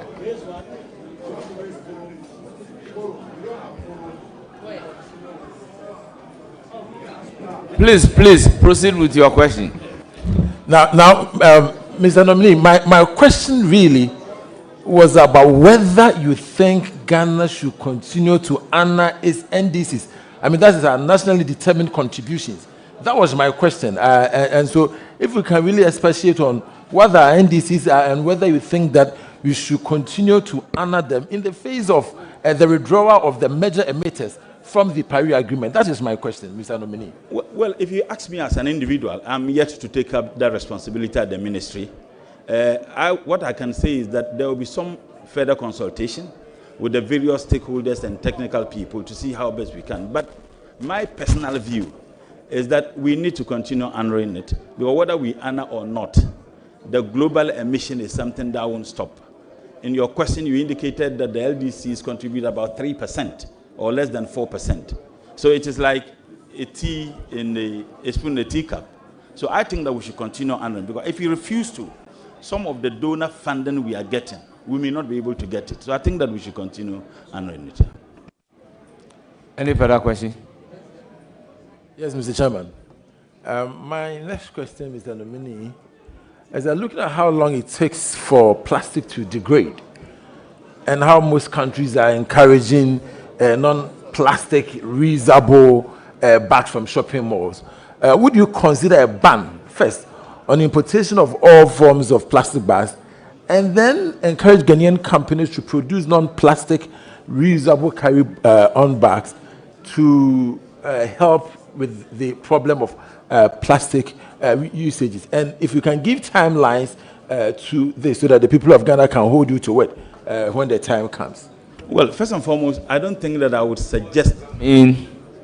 Honorable members, it is settled at the committee that he is even yet to take his position. As to whether he will be approved or not, he doesn't know. So I find it very strange asking him to give you timeline. So he can proceed to answer the question without necessarily relating to the timeline. Chairman, I think you are leading the... nominee. The nominator. But yes. He's capable. But he should be able. He should be able. Mr. Chairman, I beg to deplore that. Please. Honorable members, order. Please proceed to answer the question.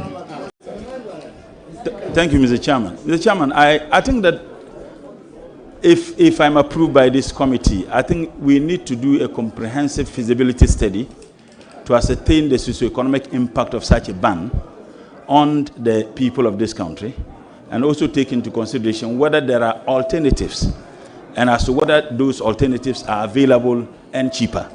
I think that is what we need to look at. So if you ask me whether there should be a ban, I think it will be very difficult to answer that. What I can say is that in response to the question, the last aspect of your question, whether we should support Ghanaian domestic, businesses and investors to get into biodiversity. Exactly. I think that would be one thing that I may encourage. But to ban it outright, when we are not certain whether we have the capacity to produce the alternatives and how cheaper the alternative will be, and I think that would be a very difficulty to do. But one thing I can say is that to support our Ghanaian industries and businessmen to get into investment of such is something that I would encourage. Thank you, Mr. Chairman. Thank you. Any further question? Yes, I have a follow-up. Very well. Mr. Chairman. On the plastic? Yes, very well. On the plastic. Now, Mr. Nominee, have you realized that in this country, when people even buy a bottle of water, a plastic bag is given to them, and in most cases, once they take the bottle of water, they drop the plastic bag. I don't know whether you are aware. It is the reason why we have a lot of plastic waste in our country. And so if you are saying that when it comes to the importation, you consider it later. But what would be your policy on the use of plastics in this country? That you should be able to tell us that it should be something that we should ban in the country, the use of plastic in the country. Because there are other countries around the world that have either banned the use of plastic or they've made it so expensive that people want to reuse plastic when they buy it. Here it is so cheap that people are able to buy like 10 of them a day. And so,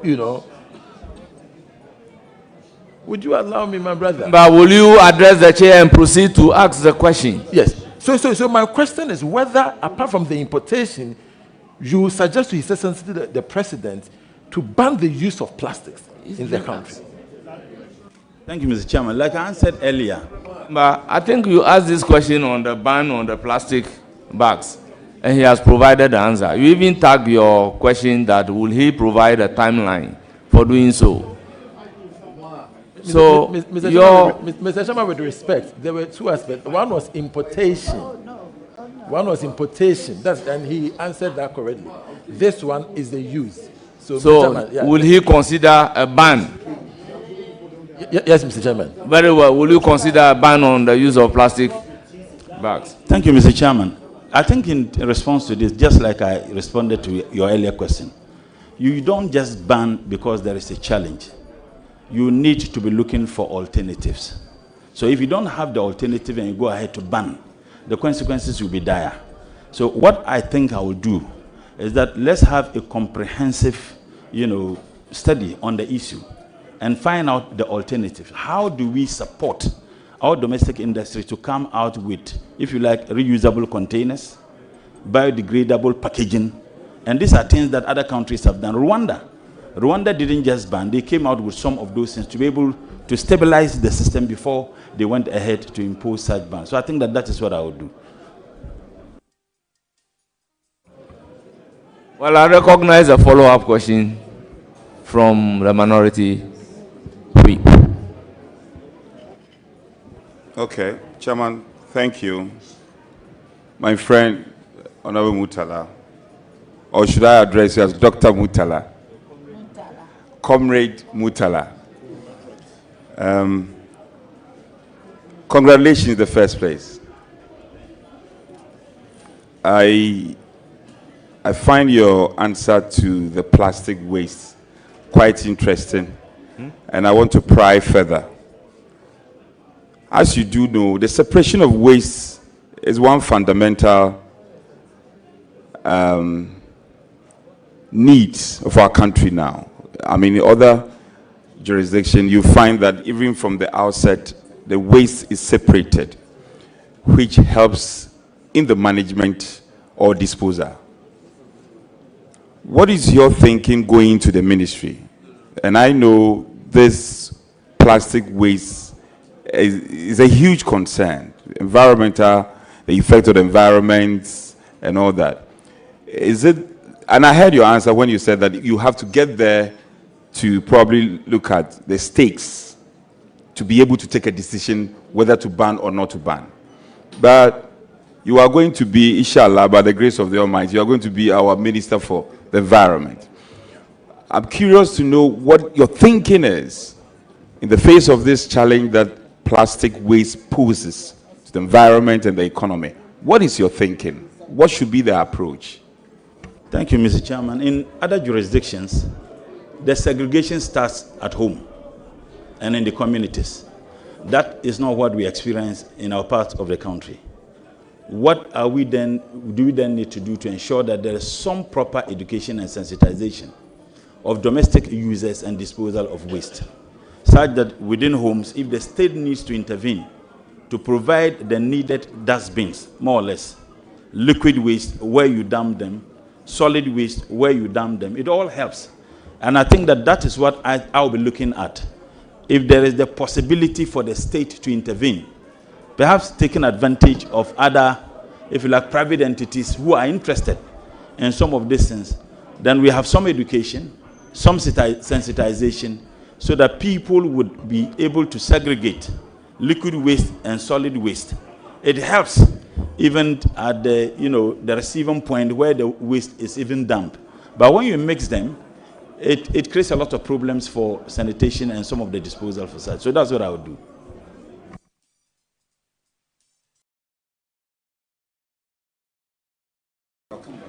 Honourable Member, your last question. Thank you, Mr. Chairman. Honourable nominee,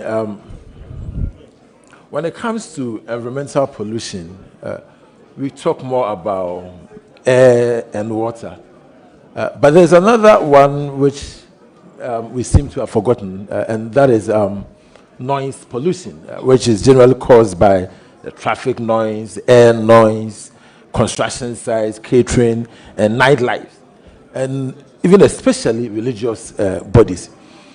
Do you mind sharing in detail your specific plans to combat all these forms of pollution, but especially for today on noise pollution? I think if we have, ministries and agencies are not supposed to be working in isolation. What I will do is to deepen the collaboration between ministries to ministry, agency to agency. If you look at noise, for example, you may see it entirely as a responsibility of MESTI.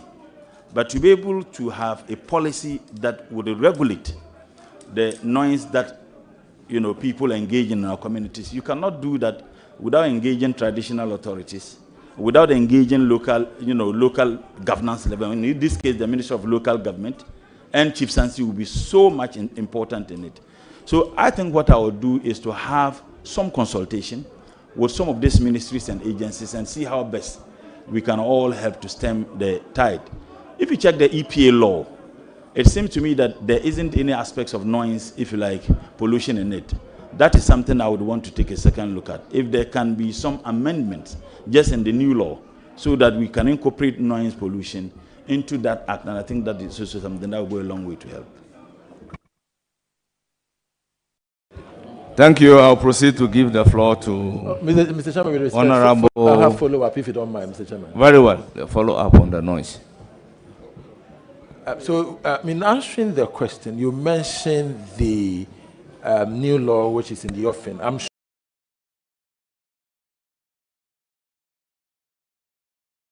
sure you've seen it.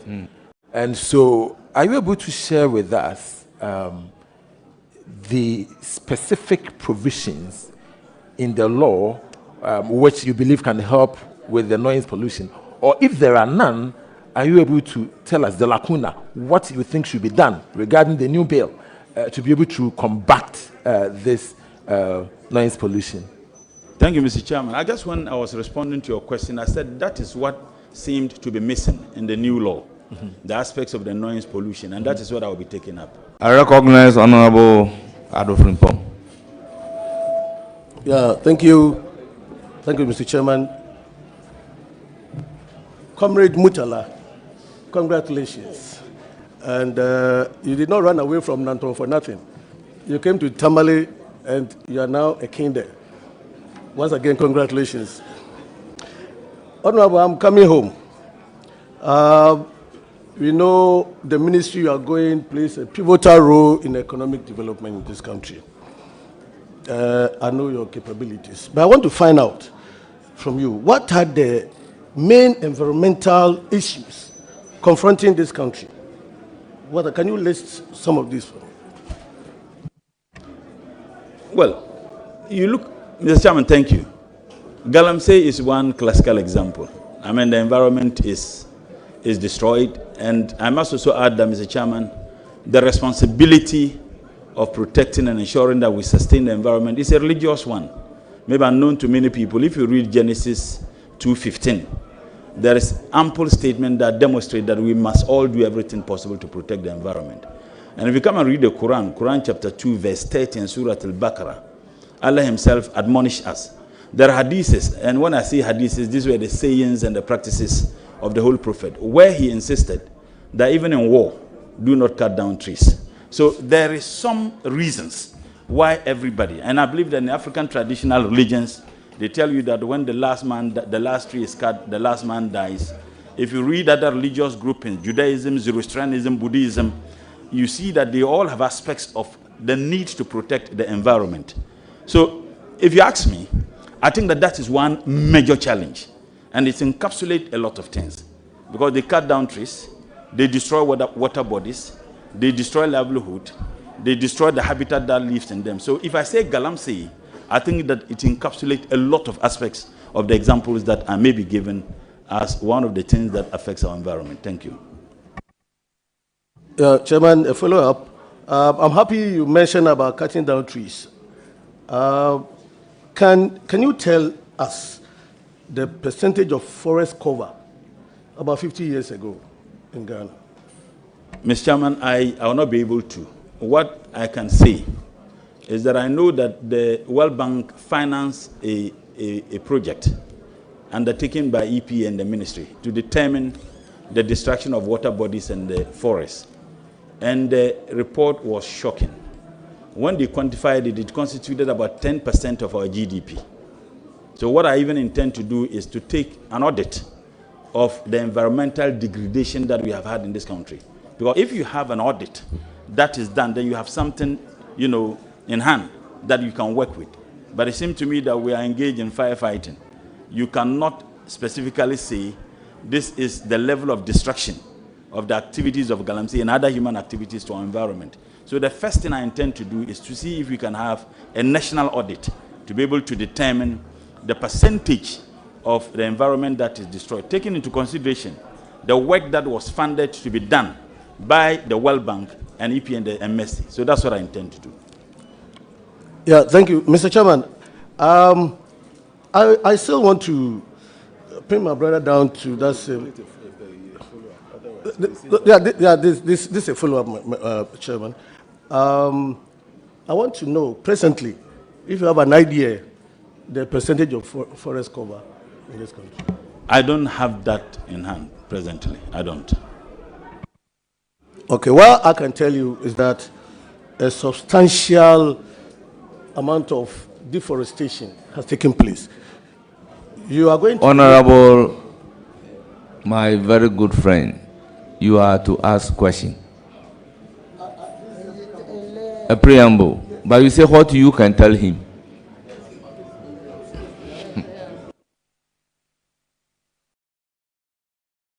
Thank you, Chairman. That a substantial amount of deforestation has taken place to the level that if care is not taken, Ghana will be swallowed up by the Sahel. And you go into that ministry, what measures are you going to put in place to grow our forests? Thank you, Mr. Chairman. I do know that there was a policy of planting trees in this country, I guess by the Minister of... No, the Minister of Lands and Natural Resources. I was surprised that MESTI was not involved in that. And I was surprised also that if you look at the Interministerial Committee on Galamsey, Minister of Environment, Science and Technology is not a member. The reason why Galamsey and the destruction of the environment is an issue because it affects the environment. So if you have a committee that is to see to it that we stem the tide, I think that the Minister of Environment should play the leading role in terms of that. Now, I think we can have every child per tree policy, every child. And you know, children are engaged in competition and they love that.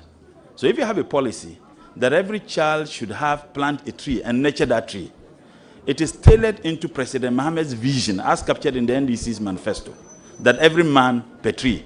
So I'll take it further. Apart from every man per tree, every child should plant a tree and nurture it.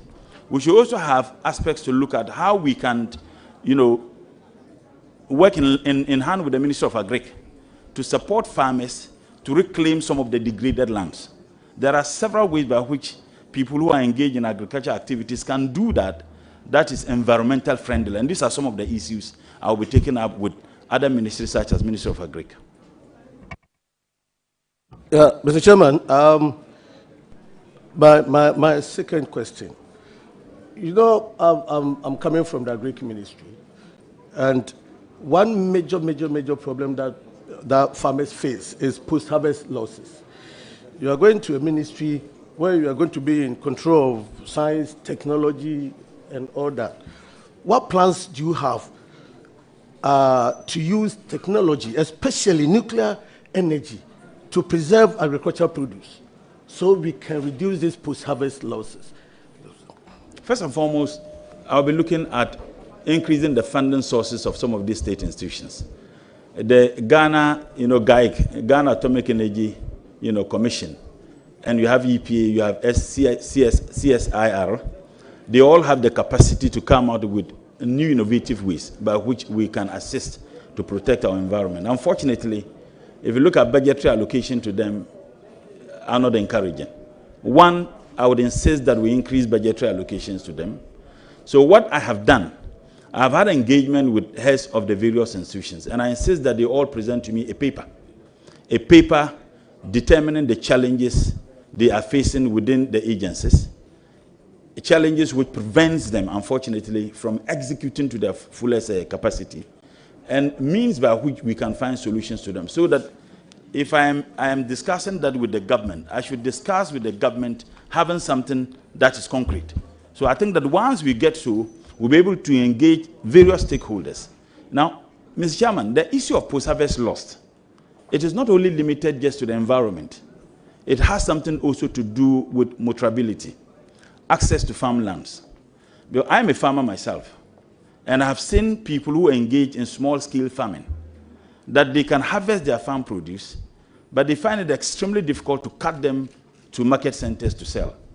And they all contribute to the post-harvest loss.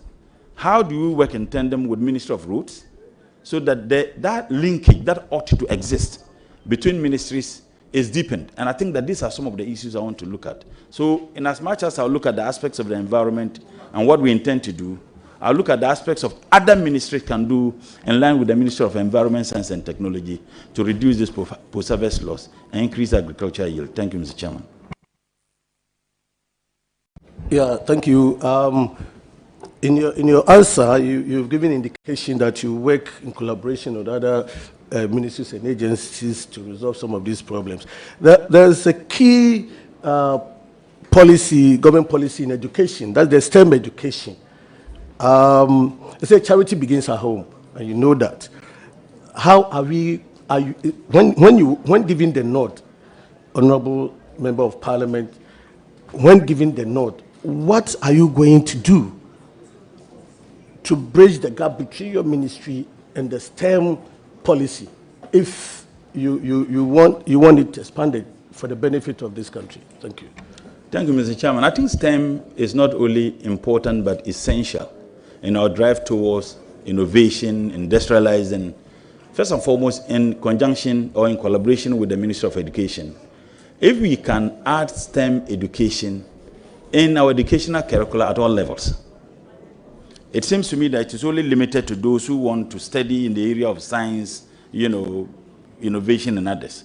People should have basic knowledge in all aspects of science and mathematics. So if we can add that in our educational curriculum at all levels, I think it's something that will help. One, also, to come out with a comprehensive policy to build the capacity of young people, particularly in the area of technology and IT. If we do so, it will help. Another thing is, I know Ministry of Communication is doing something in the area of ICT, where they can help young people across the country through the provision of the fiber optic, cable, so that we can have access to internet everywhere. I will work in collaboration with the Ministry of Communication, Ministry of Education, to see how best we can assist. I do know there are a lot of donor-funded, funding that is available. How do we access that? Even if our capacity as a state is difficult to get it, we can get some donor funding. You take there are a lot of UNDP. They have a funding facility where they build the capacity of people who are engaged in such activities. We take advantage of them to be able to find a solution to some of these problems. Thank you. Yeah, Mr. Chairman. Is there a follow-up question on the STEM? No. Because you've asked your third question. This is my third one. The other one was a follow-up. No, you asked the first question. Your second question was on post-harvest loss. The third one was on STEM education. So if you want to ask a follow-up question on STEM education, I would allow you.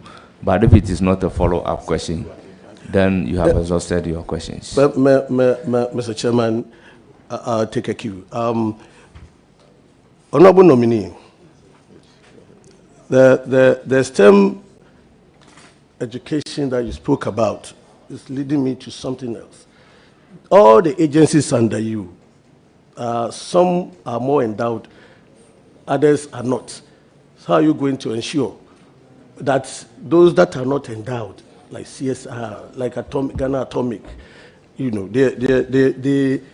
come to their rescue in terms of budgetary allocation, so they can also be up and doing? Because without those agencies working in full capacity, there's no way any of the plans that you have can come to fruition. So I want to know what plans you have, because this is a budget issue. How are you going to influence the Minister of Finance? Well, thank you, Mr. Chairman. I know that some of the agency heads will not be happy if you say they are endowed, because when I engage them, they are all complaining. But it's true. Even in the eyes of these challenges and difficulty they all go through, there are some that are better. I think that we can have an internal arrangement within the Ministry of Environment, Science and Technology. For example, if you have EPA, that has the capacity to conduct research. CSIR also has the capacity to conduct. Ghana Atomic Energy Commission, they also have the capacity to conduct researches. So if EPA is better in terms of their financial standing than, let's say, CSIR, and EPA has a research to conduct, we can seed that research to CSIR to conduct. Because once they conduct, there will be some financial assistance they will get. So instead of EPA doing it, you can cede it to CSIR. That would facilitate the work. In fact, in my engagement with them, one of the agencies, which name I wouldn't mention, the head of that agency is driving an old car, a car that the two previous heads, in fact, actually drove, and he's also driving the same car. And I think that if you do this, at least the funding sources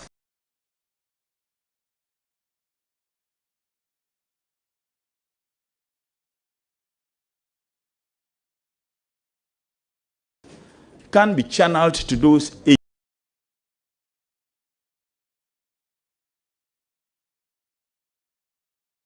given to research. Another way I think we can do that is to see how... Honorable nominee, please be brief. Another way, and my last one, another way I think we can do that is to see how we link up these research institutions to the private sector, particularly industry players, so that let them understand that research is important to their success. If we're able to do that, it will help them to be financially viable so that they can execute the projects they intend to. Thank you. Mr. Chairman, yes, Honorable Nominee, I like your zeal in improving the budgetary allocation to those agencies, and you meeting them, at least you got to know the real situation over there. One key issue that is affecting some of these agencies is the capping policy, because a lot of them, maybe through IGF, may raise enough funds to prosecute their programs. I want to find out if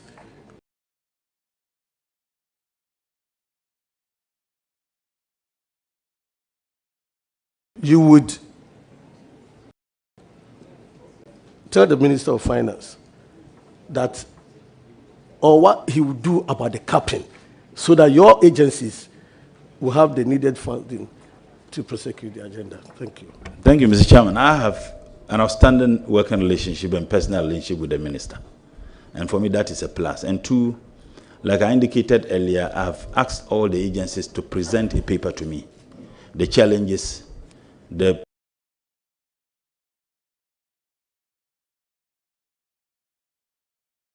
possible outcomes if those challenges, are able to, and the financial impact it would have on the activities of those agencies.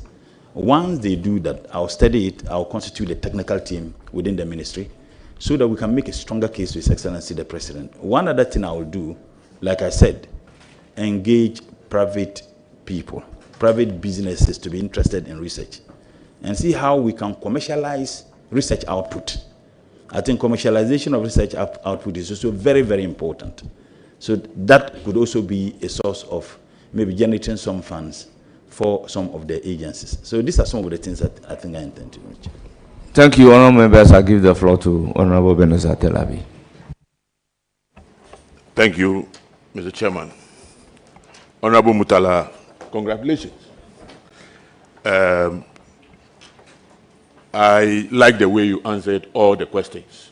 And I must say that I was going to go on that tangent, but my colleague has asked all the questions and you've answered them appropriately. But then your last comment about commercialization. When it comes to funding of the research institutions, because we are unable to get money locally for them, there's a tendency for adequate funding, yes. Some of them don't even get research. You see, there's a difference between paying salaries and giving them money for research. That's the problem. Because of that, this idea of research institutions going commercial is being floated around. What is your take on that? Do you believe that they should go commercial? And if they go commercial, is it not going to affect their core business of doing R&D? Thank you. Thank you, Mr. Chairman. When I read the act of the CSIR, I got the sense that there's a commercial aspects of the work that unfortunately that is not being done. That's one. Two, we are not commercializing the entire research institutions under government. We are commercializing the output so that they can still perform their core functions as state institutions, but they also be engaged in conducting some research for commercial purposes so that they can generate some revenue to be able to execute that which the state demands them to do. Because I have realized one thing with my engagement and some of the information I've gathered, that you have a lot of scientists and experts under various agencies, you know, under the Ministry of Environment, Science and Technology, who are doing work privately and earning some income, using state facilities to execute those researches, and no money comes to the state. I think it ought to stop. Even if there is a percentage of what they earn that comes to the institution that they are engaged, because they are employees of the state. The state pays them. We are not saying that they should engage in having some private researches that they conduct for international organizations. One thing we have noticed, that some of them, they ask them to conduct the research. When they get the information they need, even before the conclusion of the research, they stop. And with the excuse that funding is no longer coming, they would have gotten what they need. So it's a form of a brain drain. Unfortunately, that brain is drained within Ghana. It is not taken out there. I think that is something that we need to look at. Honorable, I'm doing a follow-up. Honorable nominee, don't you think it may require the setting up of a special center that should be looking at this commercialization of this research outputs out there? Thank you. Thank you, Mr. Chair. I think it's a very good idea and it's something that I certainly would consider. More so engaging various stakeholders in the industry. Thank you, Chair. Honestly, Honorable nominee. Honorable, yes. Is that a follow-up? Yes, another question. Another question. Yes. So that will be your second question. Yes. And okay. All right. Not necessarily a question, but all right. Go ahead, Mr. Nominee. If you go back to CSI, realize that we have, as you said, we have capable scientists, and sometimes they are forced to look for funding outside because we don't give them enough funding. On the aspect of commercialization, in fact, I hold a view seriously that the research institutions must not go commercial. In fact, that is my view. Honorable member. Yes. Question. Yes, I'll ask the question. Please. I hold the view that they should not go commercial. However, as you said, this must be subjected to further discussion. But may I ask again, when you go to the research institutions, particularly animal research at close to Adenta, they have a problem with their land issues. Their lands are being encroached, and I know you are aware, because the last year it came up, it was a topical issue. How are we going to navigate this issue? How are we going to do it to get people, stop encroaching lands that have been acquired for these various institutions? Thank you very much. Thank you, Mr. Chairman. It's a very known fact that they have complaint time without number. The incessant nature by which people encroach on their land. When I had interactions with some of the agencies, particularly CSIR, that they had about 181 acres of land, I think around the airport. They didn't have leases. By the time they finished with the leases, it was reduced from 81 to 51. So 30 acres gone. I would insist to find out where those lands have gone to. Because I made it very clear to them that if they are telling me that it was 81, and by the time they finish with the lease, it reduced from 81 to 51, we need to find out where the 30 acres of land have gone to. One other thing is to work in collaboration, one with the Minister or Minister of Interior, to see how best they can protect some of this. If we can have a fast-track court on environment, it's an idea that I'm thinking through to see if we can have that, so that in conjunction with the Minister for Justice and Attorney General and the Chief Justice, if we can have a fast-track court to deal with environmental issues. Taking lands that belong to some of these institutions can't even be added as part of the issues. It will help. Because one of the agencies told me that they have spent almost 50% of their time going to court and chasing those who have encroached on their land. When in actual fact, they'll be spending the time doing things that will aid the effective work of the institution. Hold on. It's a follow-up. You don't have a third question? No. All right, okay. Please go ahead and then... Thank you. Honorable nominee. Again, please, Honorable, make it sure. Will you suggest that ORA assist in investigating those behind this land? Because, why? Legal authority, that's ORA. Oh, why? Because information I have is that some of the staff themselves are complicit when it comes to land issues. Thank you very much. Chairman, what legal basis does ORA have to assist? Sorry, Honorable. And he made a categorical statement that Honorable, you haven't caught my eye. Please, let's complicit. Please.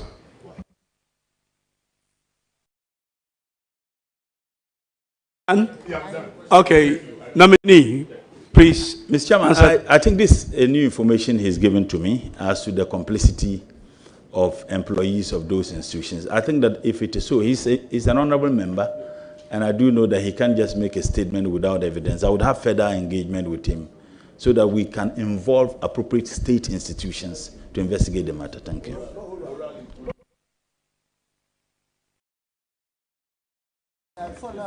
Yes, I will let you in. Quickly, please. Honorable Acting Chair, Honorable nominee, you've made a categorical statement over here about the dwindling size of the lands for research and other purposes. Have you actually done an intensive inquisition into why it is happening so? Because I believe there's a school of thought that where the research centers are at the moment, it's not serving the purposes for which they were established. And it will be advisable if they are relocated beyond, because you are talking about animal research center and some of the lands that are required by that.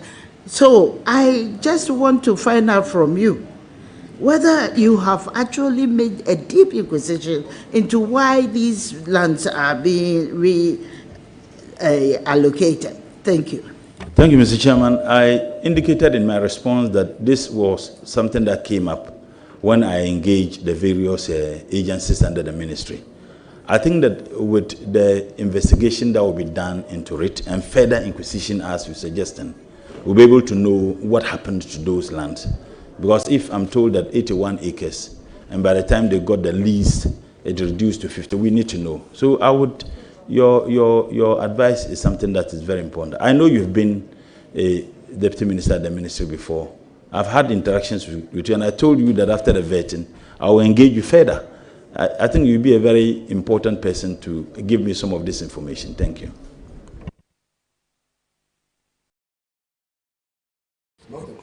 Oh, hold on. You come in later and give us the information. I would like to call on Professor Hamza. It's your turn.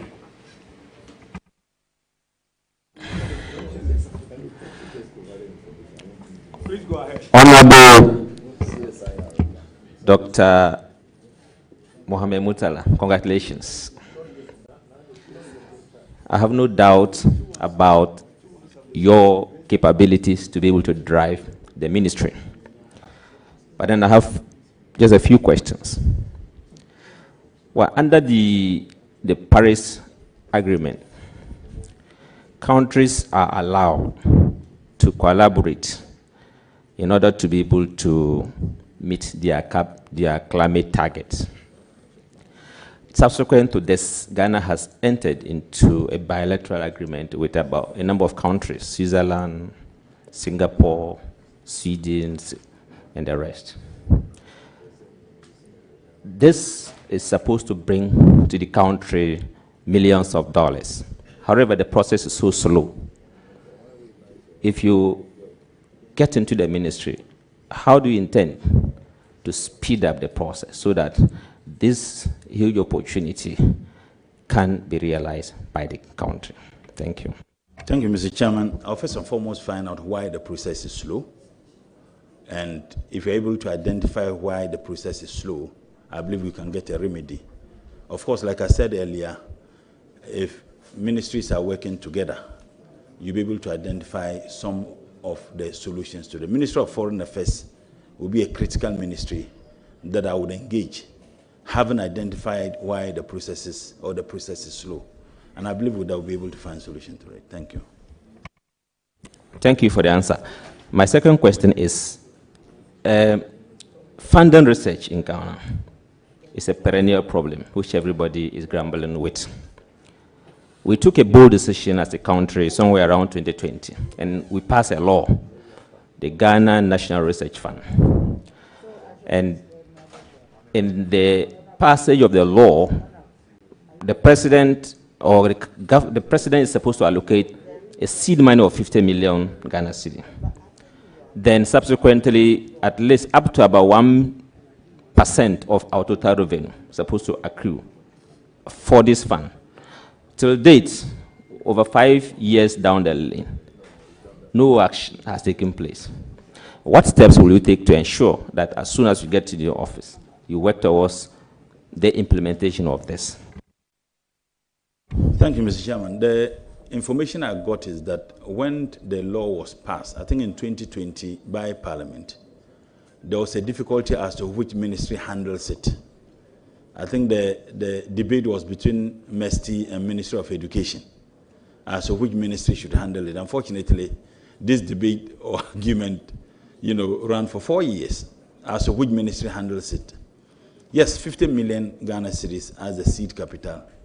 The information I got as of this morning is that because of that debate as to which ministry handles it, it was only in 2024, I think that by the end of 2024, that the president directed that Ministry of Education should handle that particular fund.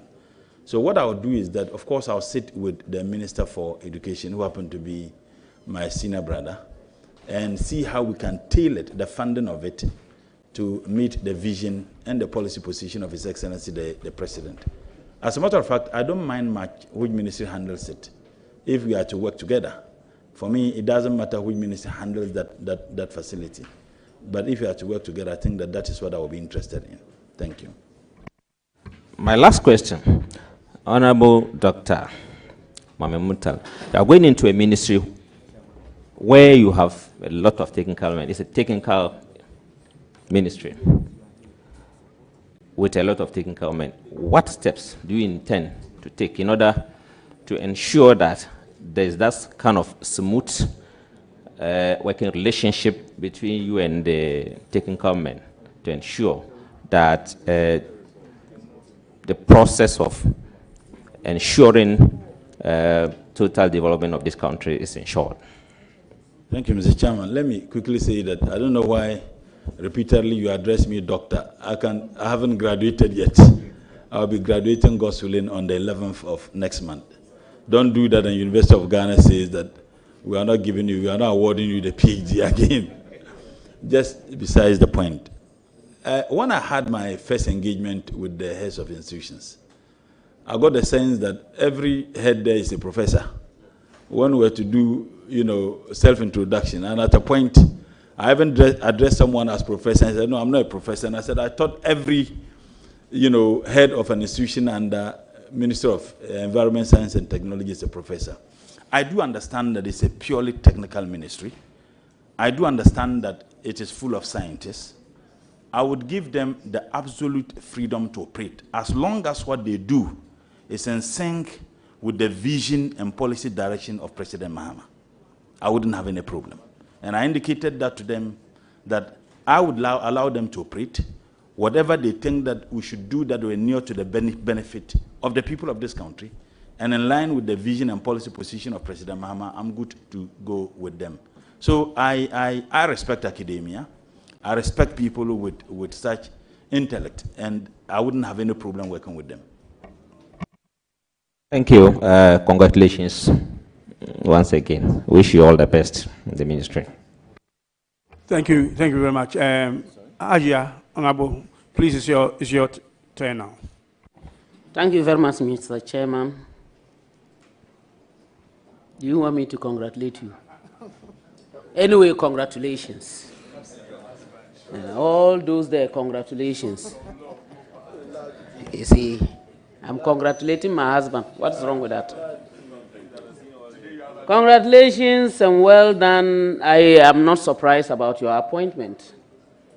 I will make sure I will always be by your side to urge you on, and then also to make sure that at least, if anything at all, you will deliver. And inshallah, I know you will deliver. The only thing I am praying for is good health, long life, happiness, and the energy to work. And inshallah, I know it shall be done. So I congratulate you. And the only thing I want to ask is, if you go to most of our villages, you will find these plastics. I know there is a whole chunk of things that can be done with the plastics. And mostly, both the rural folk and especially the women, they have no jobs. Will you consider finding a way to ensure that these individuals are employed so that they can collect these plastics for us to put into good use, which would also be a job for everyone, notwithstanding whether you were saying it or you were not saying it, whether you are NDC or you are MPP. Will you consider that? That apart, I will say, comrade, bravo. Thank you. Mr. Chairman, I think that it's important. My view of waste management in this country is anchored on competition, is anchored on value for money, is anchored on delivery.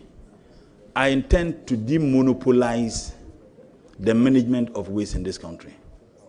And by engaging local government authority and SMEs, I believe if you do so, that will be an opportunity to create more jobs for people. In the last parliament, I was a member of the Public Accounts Committee. And when we went around the country, we realized that local authorities can also have a capacity to be able to do some of these things. That is not to say that those who are already engaged in it must be discouraged or targeted. But I think that if we involve SMEs at the local level, we'll be able to do it effectively and efficiently and get the value for money we're looking for. Thank you.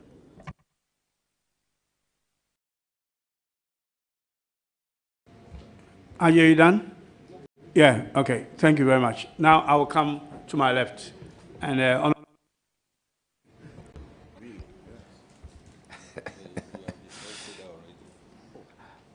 Honorable Mutala, you have a very pretty wife. Hey, be careful. That's haram. Thank you. Honorable, congratulations. Thank you. Mr. Chair, this is an observation before the question. I was trying to indicate to you earlier.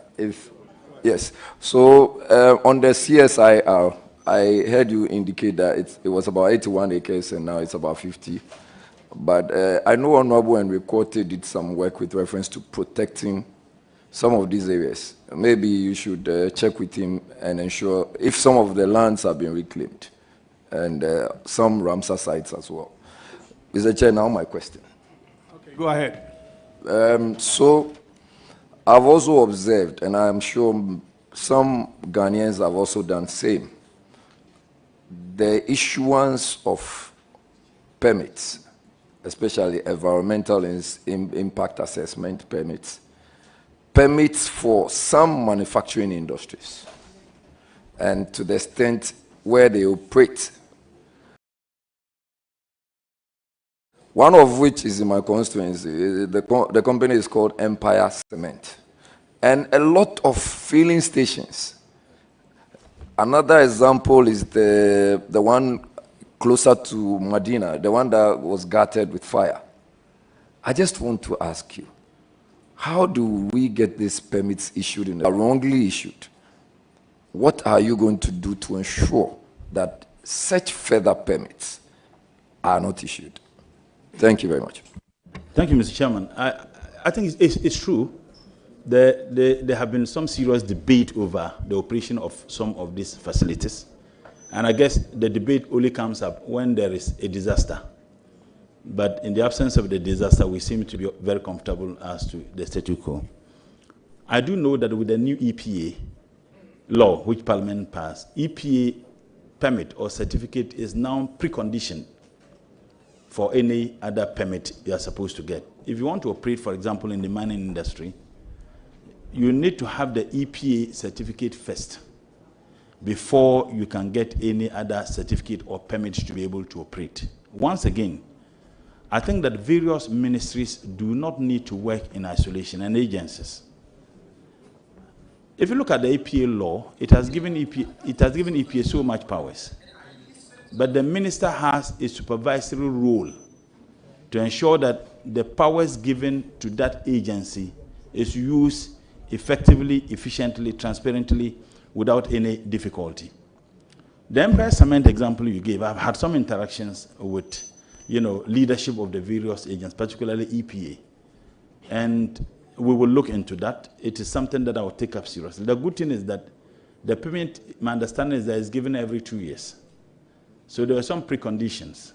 If you issue the permit, these are the things you need to do. EPA sat on the matter, then refused to issue the permit. Then if you look at the law, you can then petition the minister. And the company petitioned the minister. The minister constituted a team to sit into it. And I think that there were some changes thereof. So it's a matter I want to look at. It's not only Empire Cement. Many other entities that are operating that do not meet the standard. And EPA, once again, will not have a carte blanche. The fact that the law permits you to do that, it doesn't mean that you can do anything. I have a responsibility to monitor and supervise the permits they issue. And as much as I wouldn't get involved in the permit, because if there is any problem, it's the minister who will be blamed. And I don't want to be blamed. I want things to be done in accordance with law. And that's what I will insist. Thank you. You may ask, is a follow-up? Yes. All right, okay. Yes, so I think your answer is not a bad one at all. The only thing for me is that, are you in the position to revoke when permits have already been granted, and then you find that for whatever reasons you granted the permit are not in sync with the permit you actually granted? I think that the legal processes and the procedure leading to the granting of permit will not even occasion the idea of you wanting to revoke or not. I think that the processes, there should be some processes that must be met before permit is issued by the appropriate agency, in this case, EPA. And that is why, if you look at the law, that when there is a person who is aggrieved, either by the actions or inactions of EPA, that person can petition, if you like, an appellate body, in this case, the ministry. The minister cannot just say, I agree with EPA's decision or I do not agree. You constitute a committee to look further into the matter. And I think that as technical people and people clothed with the powers and expertise to do that, when they submit their report, we'll look at it and see whether we need to go ahead with the permit or not. Thank you very much. Mr. Chair, I have my second question, and go ahead. That has to do with the popular Restore Ghana initiative.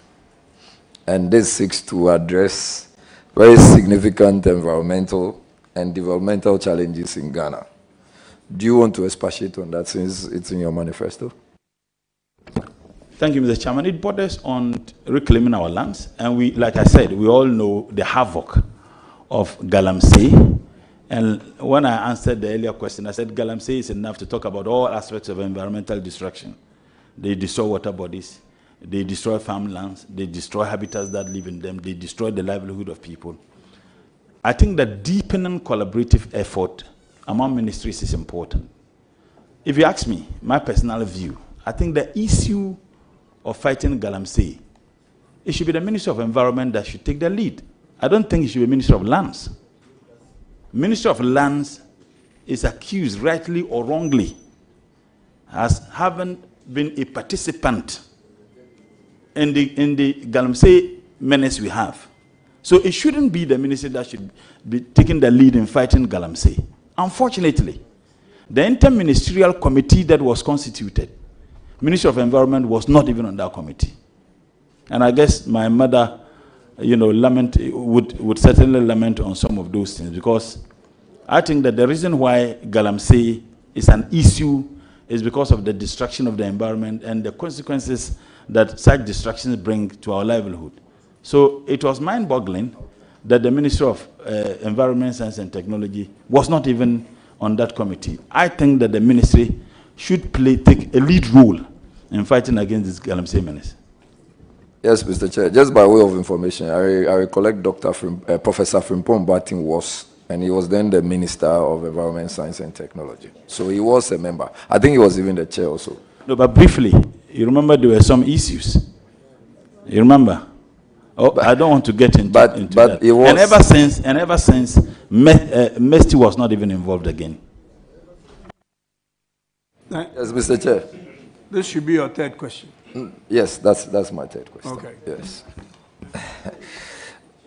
There could always be a follow-up depending on the answer. I just want you to avert your mind to electric waste and the hazard it's causing. And when you go to the Agbogloshi area, and what is currently happening to electric waste, I do not know if you have any strategies or plans to ensure that electronic waste, thank you very much, Akwe. Electronic waste, I do not know if you have any plans to ensure that electronic waste is rather waste that would bring money rather than cause more waste. Thank you. Thank you, Mr. Chairman. There's actually an act of parliament, the Hazardous and Electronic Waste Control Management Act of 2016, Act 917. And again, we have what we call the e-waste recycling center at Agbogloshi. There is one that the ministry has, but for proximity, they realized that the young men who are engaged in this act were unwilling to transport those items to the holding center at Ajinkotoku. So the ministry then decided, and thank God, my mother, she was there. They then decided to have that at Agbogloshi. The disturbing information I'm getting is that the people are getting back there. Maybe the question is it a case that the monies that were given to them based on what they were virtually selling was not encouraging? That is one thing I want to look at. If it has to do with money, do we need to up it a little so that will encourage them? When they bring it, they can easily take it without they trying to bend, taking into consideration the health hazards that may occasion as a result of their activities. So it's one thing I want to look at. If it has to do with the money, maybe we can up a little. I know there are a lot of funding, grants available that we can access to be able to do some of those things. I want to be looking at that. But you see, when there was a reduction, it wasn't because there was a reduction in the emission. It was because they were no longer operating there because of the actions taken by the then Greater Accra Regional Minister. So they were having other places, they were emitting the same, if you like, carbon dioxide. But we felt that, this thing is now doing well. So I would engage various stakeholders. I would engage the communities, those young men who are doing that. I've been to Agbogulushi a couple of times when I was the MP for Nanton. I would engage them to see them see the need for them to sell it to the center that is there, taking into consideration the effects or the consequences of their actions on their health. And I believe once we do that, it will help. Mr. Chair, just a follow-up, and it's to the effect that the one, I'm also aware of another one, and it is very close to the Kolebu Teaching Hospital. Is there any plans to consider dealing with that one first, and even if there can be a closure? I would have a discussion with the Minister for Local Government, who happened to be my leader in Parliament, and the Greater Accra Regional Minister, and then the MPs of the area. I mean, the MP is a senior comrade of mine. I share the same floor with him, so I would have further discussions with him. I don't want to rush to say that we will do this when I don't have proper understanding of the reasons, and that is what I will do. Thank you. Mr. Speaker, sorry, Mr. Chair, I wish my brother a very good one. Thank you. Thank you very much. It's now the turn of Honorable Patrick Boamo. Please take the floor. Thank you, Vice Chair and member for Cape Coast South. Congratulations, my good friend. From the 6th Parliament to the 9th Parliament. Kaola. Alafi. Andre. Nah. Good. Minister, congratulations again, my good friend. Thank you. Are you familiar with the Biosafety Act of Ghana, 2011? Yes. There was a recent High Court decision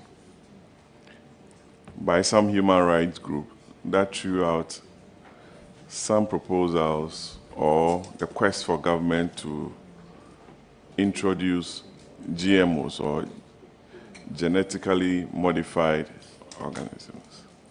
What is your take on GMOs in Ghana as a matter of policy, and whether you are going to have a second look at it, taking into consideration the resources that went into the formulation and enactment of this law, and how it stands to benefit the country?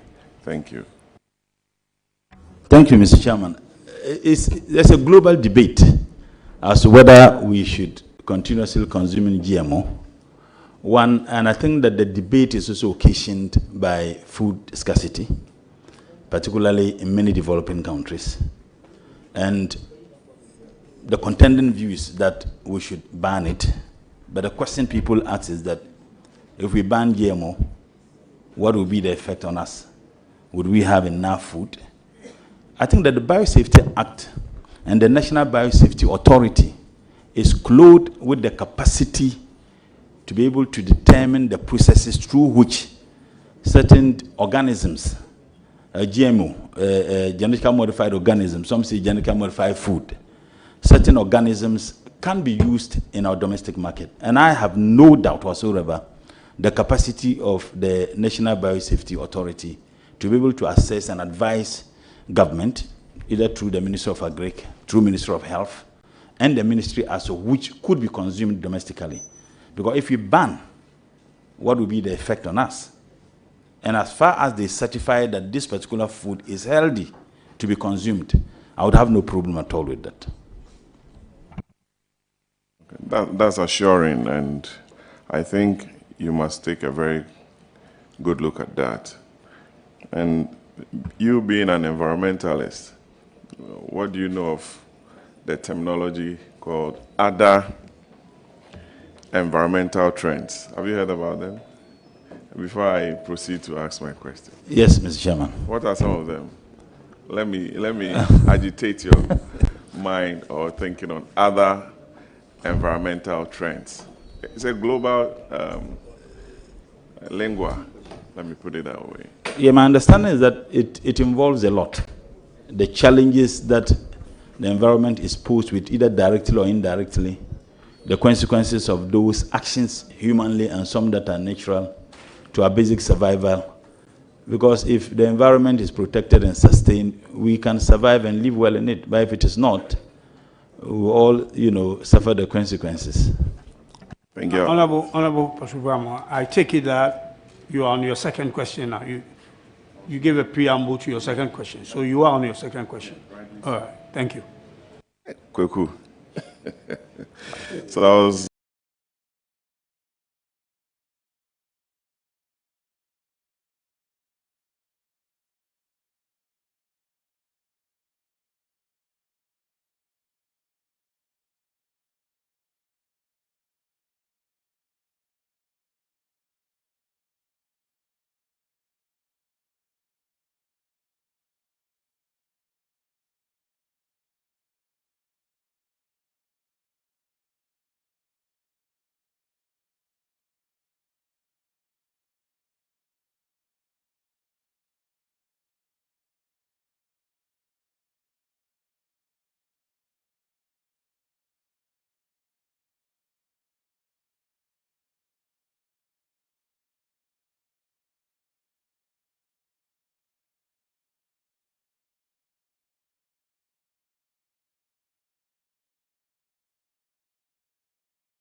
If you give me the opportunity to serve the people of this country by approving me, I would have some engagement interactions, not just with agencies, but business players within the environmental space.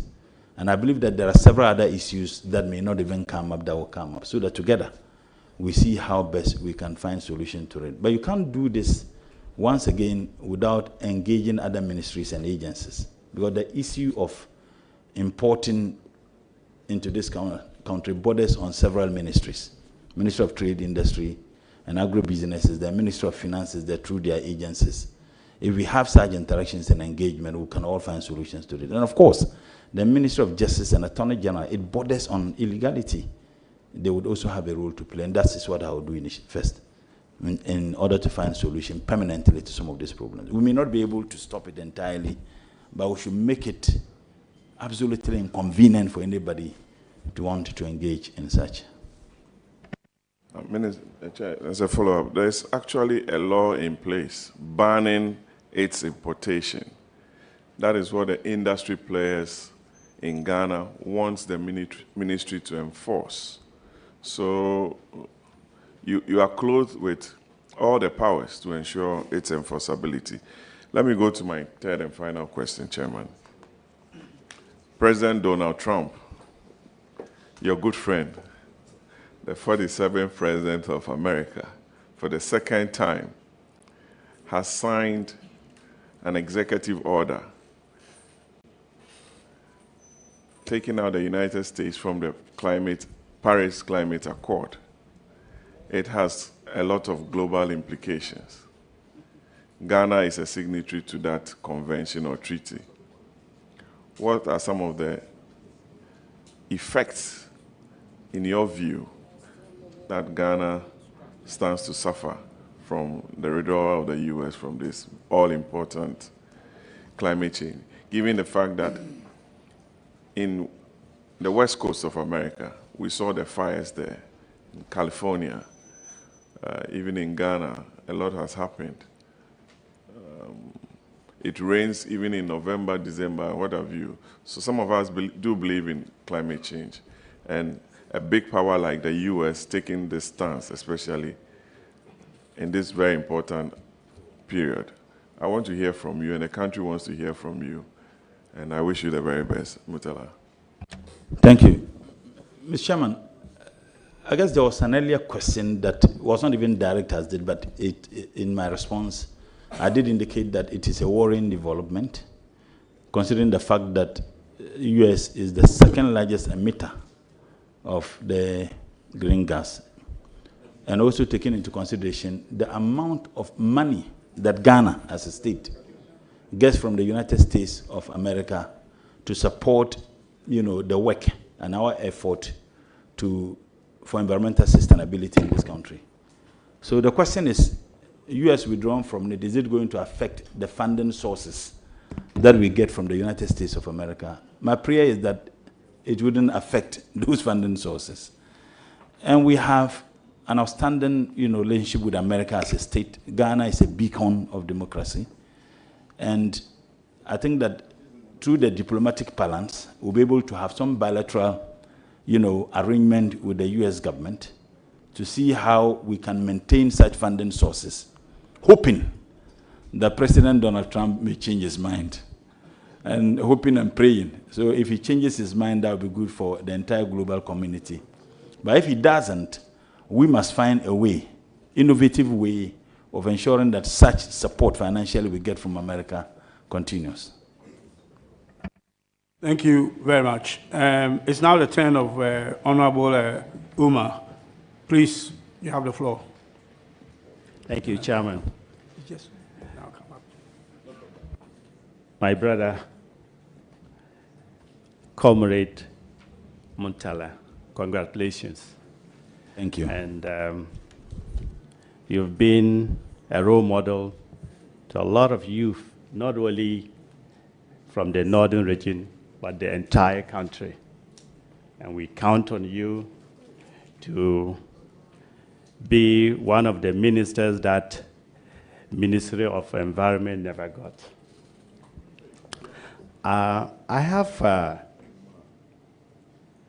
I've been worried about solid waste and disposal in urban areas and communities. And I was wondering, or want to suggest, how will you link up with I know it is in the area of local government. And I want to find out, how will you work out with the local government to ensure that solid waste, because it is part of environmental pollution, is properly disposed? Thank you. And once again, I wish you well. Thank you, Mr. Chairman. I remember when my senior brother was the Deputy Minister for Local Government, they instituted, environmental cleanliness day, I think once every month. For me, it was a novelty that we ought to have continued. Environmental or solid waste disposal is not only the responsibility of the state, it is also the responsibility of the citizenry. How do we get citizens to speed so that they understand that that responsibility is not only limited to the state? What do they all have to do? And I think that they can do that through sensitization and education. And you cannot do that in isolation as MESTI. We certainly would have to do that in collaborative fashion with other ministry. And I don't see it to be a work between Ministry of Environment, Science and Tech and only local government. Even Ministry of Health. Ministry of Health has a role to play because the consequences of these effects are Ministry of Works and Housing. They all have a role to play. So I think that I will be engaging my other colleagues to see how together we can fashion out something. One on education. Ministry of Communication also has a role to play in there so that we can sensitize the people of this country, the need for them to dispose such waste in a manner that is environmental friendly. I also said that we need to have a segregation of waste at home. Does the state need to come in to provide 2 separate dustbins for every household so that solid waste is put here and liquid waste is put here? These are things that we all need to think through. And I believe that with the support of certain individuals and entities, we can find a solution to this. And that is what I will do. Thank you. Honorable, are you done? Okay, all right. So now I'll go to leader. Chairman, thank you for the opportunity, and let me commend my friend and a colleague. I see him, he's well composed. Honorable Murtala, congratulations. I don't know how you would take this question, but give me your honest view. The previous government did not assign a deputy minister to your ministry. I appreciate the enormousness of work in the face of the transition of the world. Would you say that you will subscribe to that, where you will be without a deputy, or you think the president should assign a deputy to your ministry? Mr. Chairman, I don't have the capacity to determine what President Mahama wants to do.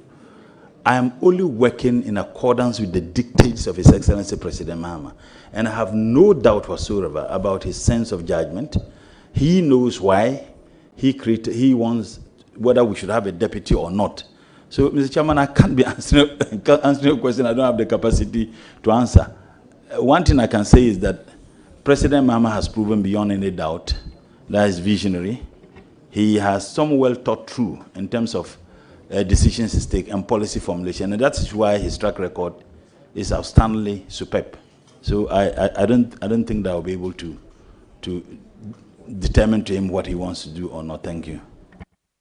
Mr. Chair, I hear his eloquent recitals. However, he should remember that we are not on the campaign trail. So he should pull the brakes on that a bit. My next question, however, my friend, is on Ransia side. And you know, especially areas at Osu, has been encroached upon. In the face of the relevance and how important these sites are into biodiversity conservation, many more. I don't know if you'll be clothed with the powers to track down on these people who continuously encroach on such environmentally sensitive sites. What's your thinking going into this ministry? Well, like I said, I'm not going to work in isolation. I'm going to work with people who are clothed with enormous capacity and abilities to be able to fashion out policies that would stem the tide of what we're all concerned about. But if you ask me, I would say that we could have a task force that will have a responsibility of monitoring compliance, environmental compliance. And Ministry of Environment, Science and Technology cannot do it alone. Once again, we'll do it with other ministries. If you get a sense, I'm always talking about the interlinkages, because I'm a development planner by profession. And I know how important working together can yield the results. If you work in isolations, as ministries and agencies, you continuously having some of the problems we have. So once again, I would engage further. I will engage the experts at the ministry and various stakeholders, including, the private sector. They all have a role to play. And most importantly, other ministries and agencies, to see how we can all find solution to this unfortunate incident here. Mr. Chair, follow up on that. Sometimes it is easier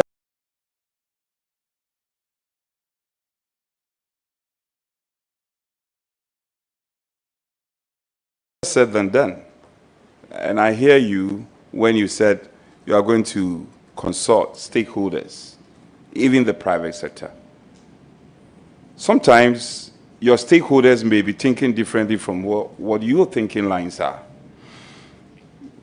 When you're having situations, you're having difficulties in ensuring what you believe in, what your defined, functionalities are as defined by law, and you're having difficulties. Sometimes even your own colleague ministers may not agree with you. I know you are one passionate person that you want things done. If you encounter such situation, what are you going to do? Whatever my views and my positions are, they certainly must be in sync with the views and position of His Excellency the President. So whatever view I have on any issue will be secondary, as long as that view is not in sync with the vision and policy position of the appointing authority, in this case His Excellency the President. And I have no doubt whatsoever, because his views have been espoused time beyond number. Some are captured in the NDC's manifesto. And I believe that any other minister or any other heads of agency must work in line with that. Like I said earlier, if you look at the ministry, I'm dealing with distinguished citizens of this country, professors, experts.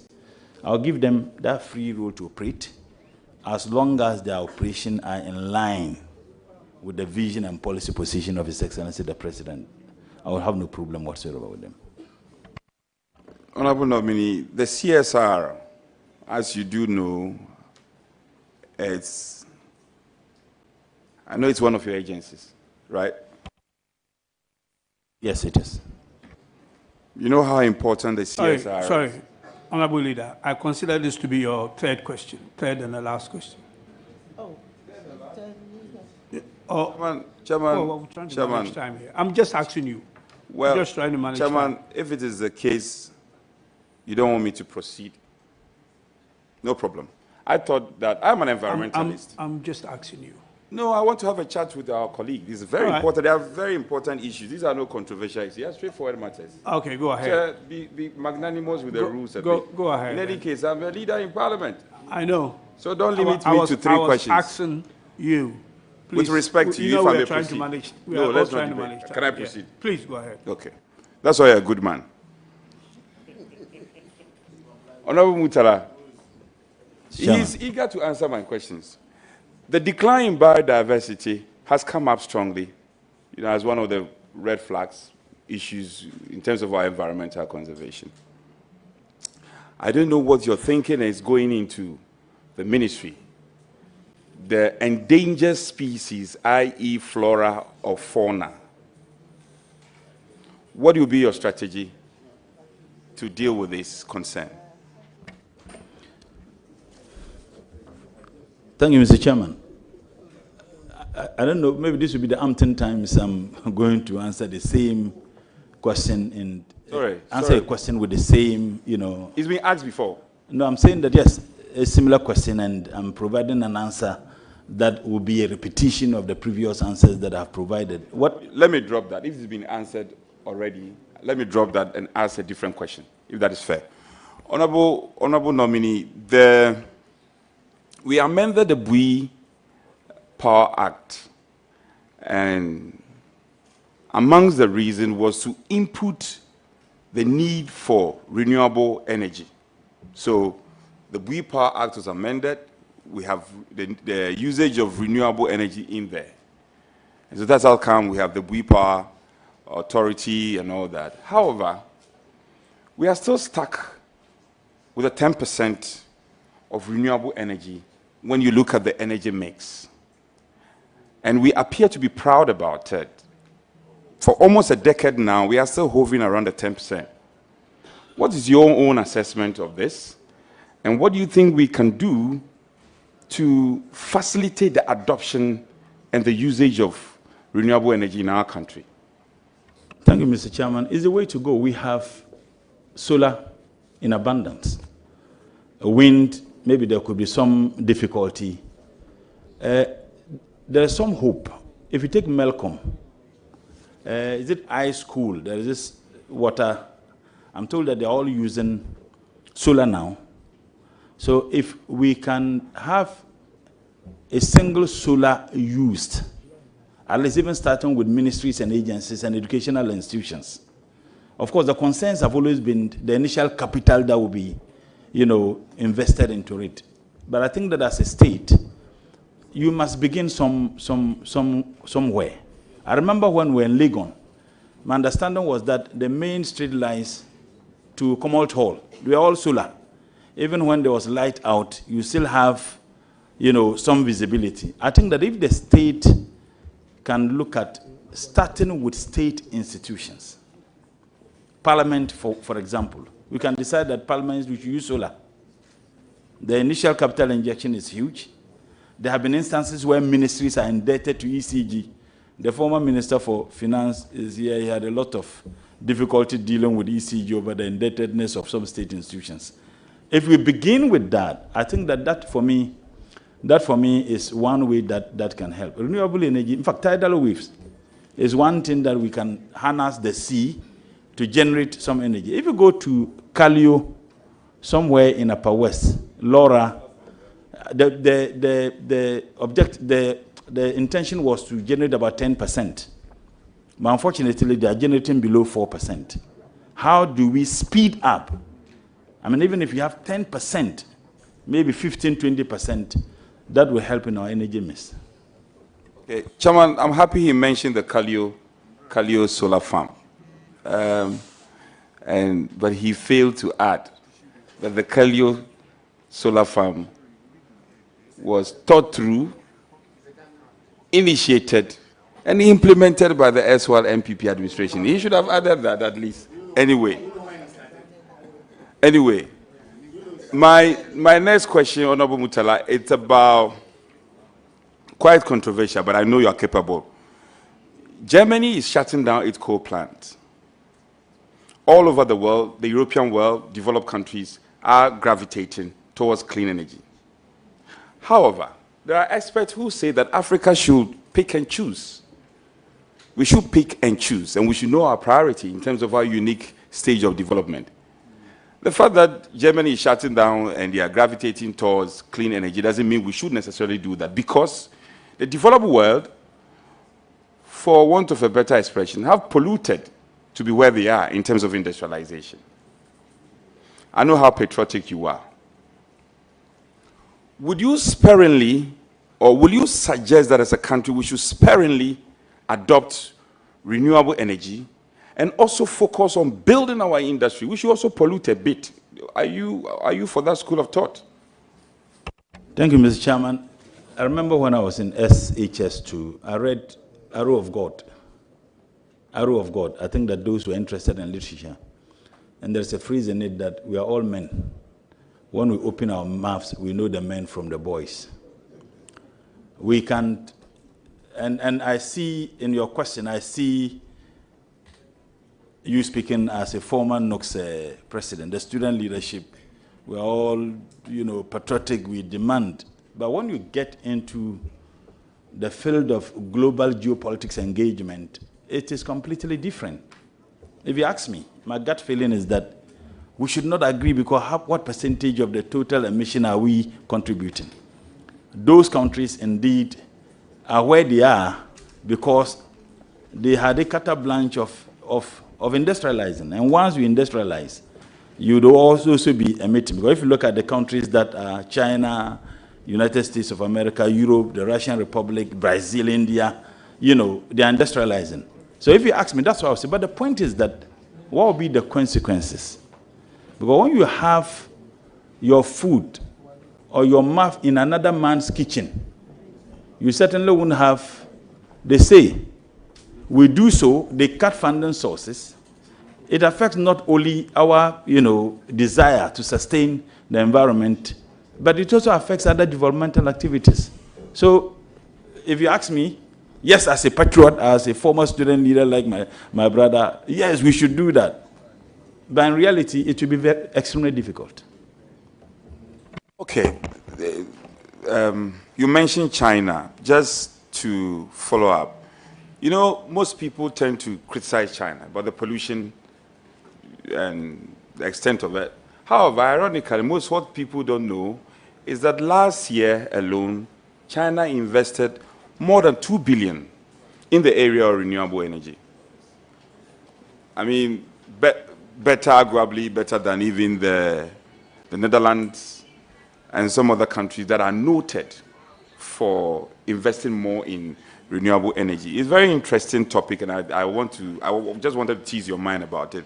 My penultimate, in terms of the final question I want to ask is on the EPA Act, the new EPA Act. We're all passionate about it. We passed it. What do you think this EPA, the new EPA law, would cure necessarily? Thank you, Mr. Chairman. It is now an authority. And naturally, authority gives it some powers. I think that the new law gives EPA now the prosecutorial powers now to prosecute. And for me, that is also something that is extremely good. I said we may have environmental fast-track courts to deal with people who violate, certain environmental laws. Now, if you now have EPA, which is now an authority and has prosecutorial powers, I mean, you played a significant role in crafting this particular law. I think that it will go a long way to help. And even if you look at funding sources, it's something that is encouraging. The carbon credits, and maybe this may be my last question. If I'm an afterthought, I think about another question I'll ask you. And that is not being fair to you. I'm being very fair to you. The carbon credit concept and the RED Plus concept has come to stay. And the difficulty with developing countries is capacity.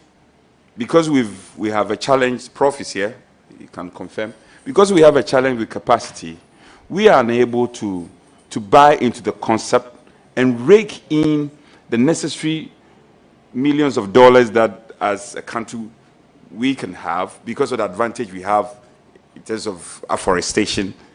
And anywhere in this country where you plant, it will grow. I see that as a huge potential, and it's as an avenue we can raise a lot of IGF, for want of a better expression, IGF.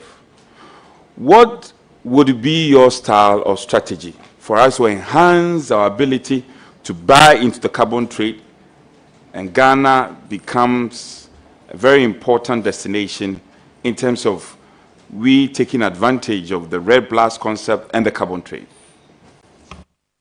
Thank you, Mr. Chairman. In everything you do, you need some level of stability. And so we are at advantage. May God forbid, assuming we're embroiled in conflict, like we can say many or some African countries, I don't think that they would have been interested in. And we seem to be doing very well. Professor Hamza's question, he enumerated some of the issues. We have that with Sweden, Switzerland, and Singapore, and many other countries. And it is yielding some. Maybe we need to deepen that and engage such relations with other countries because financially it helps. And it is one of the surest ways we can generate enough resources to support some of the agencies that are engaged in that without necessarily, financing the activities through budgetary allocation of government. Mr. Chair, let me wish my friend, who we've been engaging ever since his name came out officially. We've been talking and hoping that things will go well. Just to end on a note that, what will you want to be remembered for after your stint of stay in the ministry? Honorable Mutala, once our Minister for Environment. What is the new designation now? Environment and what? Science and technology. What would you want to be remembered for? Thank you, Mr. Chairman. Results-oriented, instilling discipline in the activities of not just the ministry, but agencies within the ministry, and doing everything possible to stamp up corruption. Mr. Chair, I thank you, and I wish my colleague the best of luck. Thank you very much, Honorable Leader. I will now come to my right again, and then... No, he's going to... Yeah. So, you have the floor. He has only 2 questions. Chairman, thank you very much. My brother, my twin brother, I should say, in Parliament, and we do nearly everything together. If you see me in Tamale, yes. So, comrade, congratulations. Thank you. We knew this would come, and it has come. And I have no doubt that you will deliver. And the youth, especially the thousands of young people in Tamale and its environs, are looking up to you. I wish you all the best. You are in leadership, I'm in leadership. Hard work brought us here. So the youth should know that if you work hard, positive hard work, not any other hard work, but positive hard work.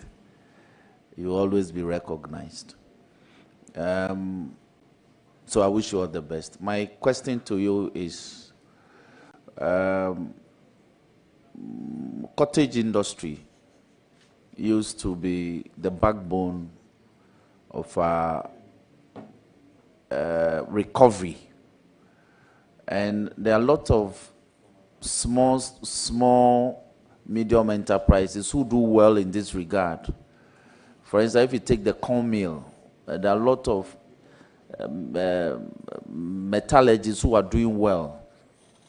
And as a sector minister, for which technology is an added aspect to your industry, will you consider prioritizing promoting cottage industry amongst our young men who go into metallurgy but don't get support to establish? That's metal works. They build containers, they build small machines. Will you consider prioritizing support for them so they can establish in our rural areas? Absolutely, Mr. Chairman. I think that there are a lot. If you go to Abusokai, in Tamale, there is a place we call industrial area. Kumasi, I think Mayankar, and you find a lot of people who are designing a lot of things. I'm a farmer, and I can tell you that some of the things we use in our farms are designed and built by Ghanaians. The only difficulty is that they don't have enough capital to be able to build more. That's one problem. The second problem is, will they have market for what they do? So it should be a multifaceted approach. The state can come in, that, okay, we'll provide the resources for you to build ABCD for farmers. In this country, we import tractors from Brazil and other places for farmers. Even planters. It's a simple technology. Planters, we import them. Can we give resources to our domestic investors or entrepreneurs to be able to develop something like that, so that the state gives it out to farmers, those who are engaged in agro-business? And I think that that is one surest way. The technology is here, the expertise, we have it. The difficulty is just the financial means to be able to put it to use. And that is one thing I would encourage we do. Chairman, thank you for the opportunity. Comrade, all the best. Thank you very much. It's now the turn of... it's now your turn. If you are ready, you can go ahead. Thank you. Thank you very much. Congratulations, Honorable. Thank you. Yes, I can see my beautiful daughter-in-law supporting you very well at the back over there. He's very much impressed with your answers so far, and he wants you to listen. But I have a problem. I have picked your CV, and there's no indication that you are married. There's no indication, unless maybe you have to drive me, take me through, and let me.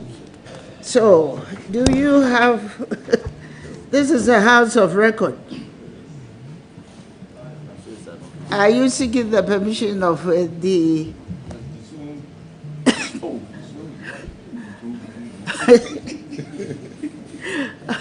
I have a colleague who is indicating that you have disowned your wife and your children, for that matter. But do you want to seek the permission of the chair to amend accordingly? Absolutely, Mr. Chair. What actually happened is that this CV, I have been using that. So I was supposed, in fact, if you ask the clerk, I had to send the CV to them yesterday.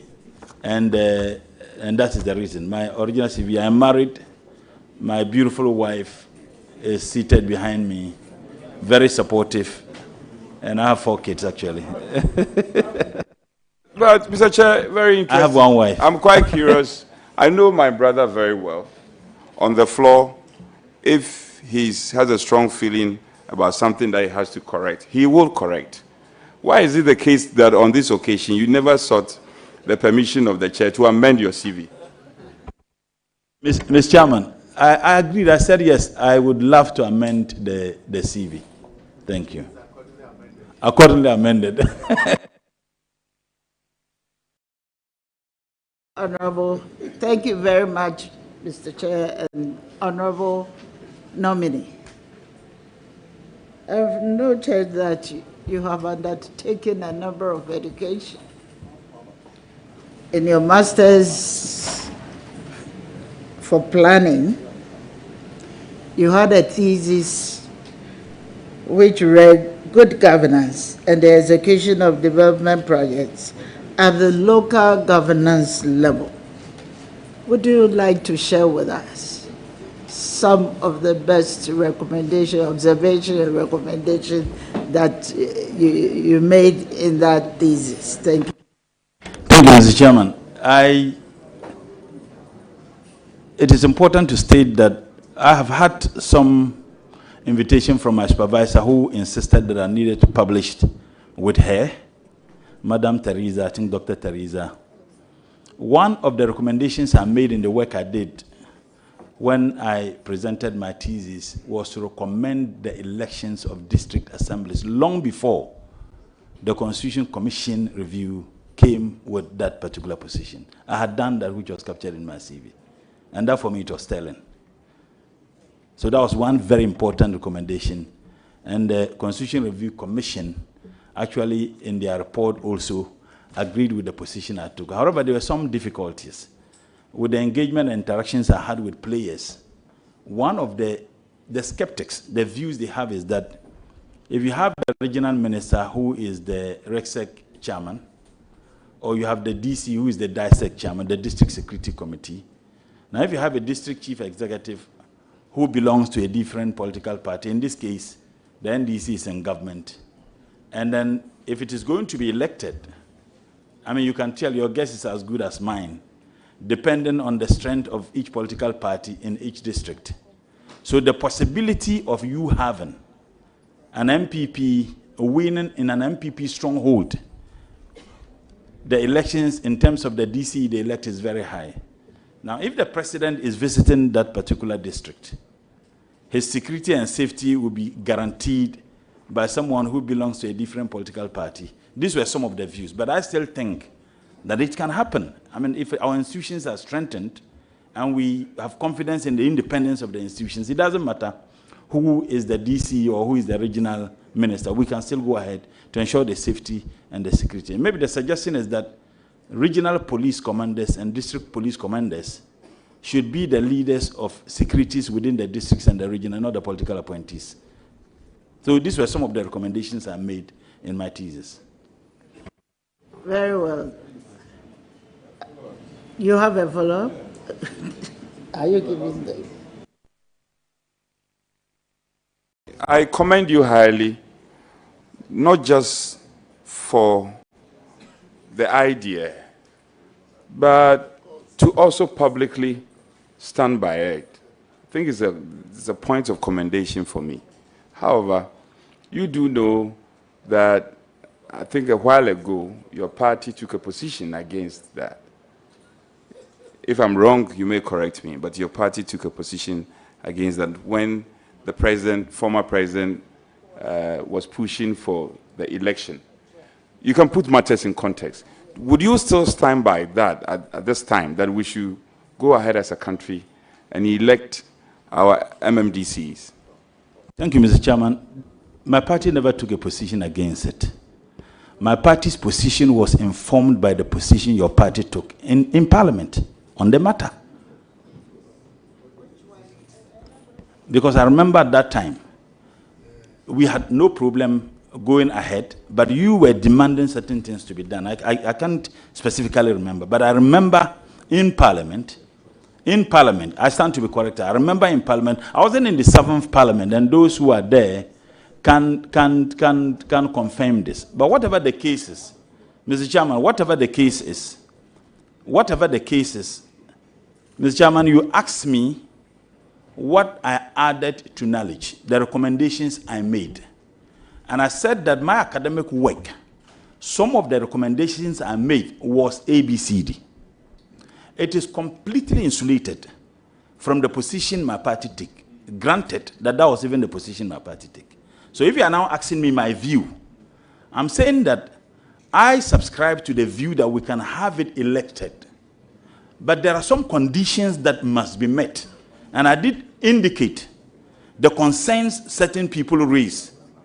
And I'm saying that when we reach a stage where we can all have confidence in the independence of the institutions, and agree that the DC and the regional minister should not be the head of either the district security or the regional security, we have confidence in the security agencies, maybe from that time we can be looking at its feasibility or its viability, if you like. So that is my position. Mr. Chair, not to litigate further on this matter. It's not to litigate further. But, Chief Whip, be tolerant a bit. This is a conversation with our own brother. I'm just to put on record, the SYL MPP government did everything, Mr. Chair, that the election of MMDC will be done. And my colleague can confirm that. However, he says there were some conditions. Maybe I don't want this matter to take the shine out of you. You have performed so well. You've performed so well. However, this matter of there were conditions and we didn't fulfill those conditions is not a statement of fact. And I just want to put that on record. It is not a statement of fact. We did our part. You failed to help us. Chairman, I was in Parliament with him, and we were all part of the processes leading to the proposed referendum. The position of the NDC was that we will support the government of the day's agenda for the election of MMDCs, but on non-partisan basis. The government's position was that the election, which will allow political parties participation. This was the dichotomy between the MPP government's position and the NDC minority, the MPP government position and the NDC minority position. And the government refused to converge with us. So we declined to support the referendum. So the election, yes. Non-partisan, yes. But you said the election with the participation of political parties. So these are the facts. Please, nominee, I think let's make progress. Honorable Patricia, Chairman, it's in our manifesto, so we implement it. It's okay, it's okay. Yes. Please, Honorable, go ahead. Thank you very much for the direction, but it's a very good and interesting topic, and we need to be very clear in our minds in pursuing that agenda, what it's going to do. Now you've realized that we had some level of differences. Anyway, on your CV, page 1, there's an observation that the BA Psychology, you have 2 dates on. I don't know what the 2003 means and then the 2011. If you can help us correct the difference in the, I don't know whether you started pursuing in 2003 and finished in 2011. If we want that clarity. So if you can help us achieve that. Thank you, Mr. Chair. I think it's just a typo. Yeah. I finished 2003. I went to Legon 1999-2000 academic year, the Mobroa struggle years. And my good friend, the Honorable So do we have Minority Leader. Do we have your consent to delete the 20? Yes, yes. I ended 2003. Thank you. Mr. Chairman is well guided. Noted. Please yes, go ahead. Okay. Honorable nominee, on the back of the question, the final question put by Honorable Anodompre, I want to pursue further and ask you, what would be your top priorities? And our 3 top priorities as a Minister of Environment. 3 top priority projects as a Minister of Environment, Science and Technology? Thank you. First and foremost, help make the various agencies financially independent. That's one. Two,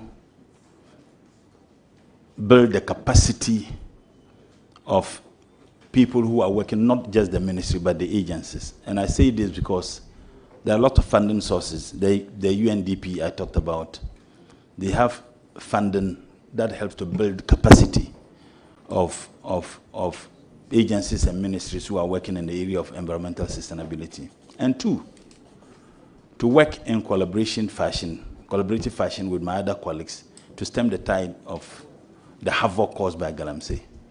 Thank you. Thank you very much for that answer. And then Mr. Nominee, or Mr. Chairman, I heard you rightly say that the implementation of the environmental laws and regulations should rather be the responsibility of your ministry. And especially when it comes to lands and natural resources, they are not the ministry that should be responsible for that. May I know from you, you will be, one of your agencies is the EPA. Do they have the required personnel and the right monitoring systems to undertake this regulatory function appropriately? And if not, what would you do to ensure? Thank you, Mr. Chair. From the outside, I can say they do, but I'll begin to have a proper appreciation of what they do once I get in there. After I had an interactions with the agencies, but I've indicated through the Chief Director that after you approve me and I'm sworn into office, I would have a detailed presentation of each of the agencies, department by department, so that I will do a proper assessment of the capacity of the agencies and the projects they have. From that time, I'll be able to have a proper appreciation of their capacity, and then we'll take it from there.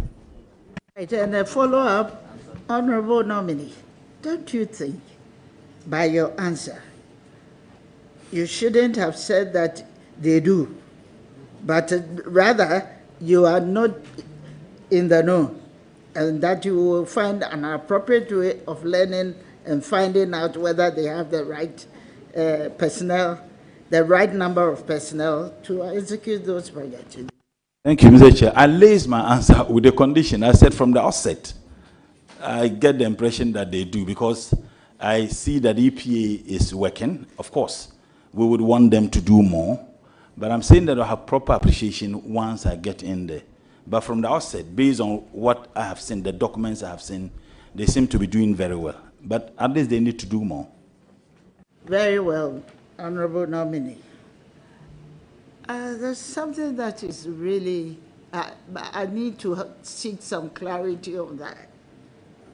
I'm asking if your ministry, the Ministry of Environment, Science and Technology, does not overlap with the new Ministry of Climate Change and what is that second one? I'm not too sure. Yes, there is a ministry. Minister of State responsible, which would, so it is not a ministry. Climate change and sustainability. Yes. Just an executive officer. It's just an executive. Okay, then I will,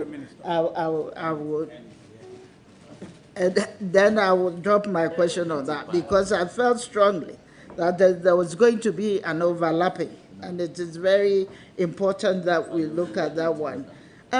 I've heard you severally mention about funding. Funding is a very critical need in the ministry of which you are going to be responsible for. And one area that I believe that we need to look at is to define and ensure that we set aside a certain percentage of our funds for research. I want to find out from you if you agree with this assertion, and if not, what will be your alternative plan? Because work still has to be undertaken by that ministry. Thank you. That the demand that is entirely requested by experts, research institutions, is that if we can devote even 1% of our GDP, if I stand to be corrected, for research funding. I believe that research is not only important, but essential, it's very critical. And I think that the state must take issues of research very, very serious. I'm a research student myself, and I know how impactful research is to our complete, if you like, socioeconomic developments as a state.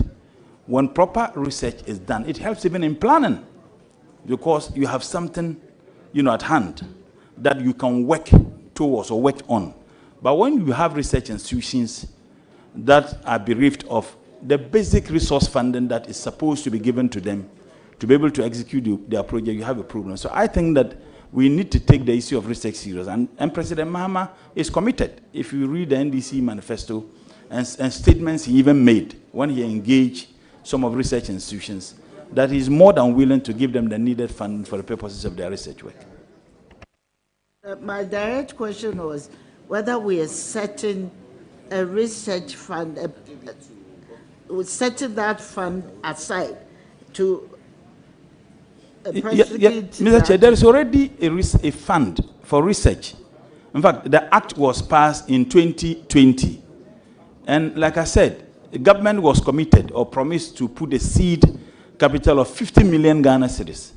Unfortunately, for 4 years, my understanding is that not a dime was put in it because there was a debate, or if you like, a conflict between Ministry of Ministry of Education and Ministry of Health, Ministry of Environment, Science and Technology, as to which ministry handles it. So I'm saying that if the monies were put in it as a seed capital, maybe by now we would have generated more than the 50 million. Yes, I would support any decision or move to put in the necessary money into that seed capital. I would support that. Yes, and you think there will still not be that kind of controversy between the ministries? And I want you to also tell us what percentage of research funding per year GDP should we apply into this particular? I want to specific, if it's possible, and when you are giving the note. Currently, we are doing less than 1%. Less than 1%. I mean, currently. I'm saying a beggar has no choice, but at least let's start somewhere. I'm happy my senior brother is the former Minister for Finance. If I had the opportunity, I would have asked him why they didn't give the 1% which was requested. I mean, if we have more than 1%, that would be encouraging. Honorable, the follow-up is Mr. Chairman, we are relating it to... Mr. Chairman, yes. I came to solidarize with him, but it appears he's inviting me into the discussion. Your nominee and inviting... I do not want to accept that invitation. Please, you are not unfortunately. Invited. You are not invited.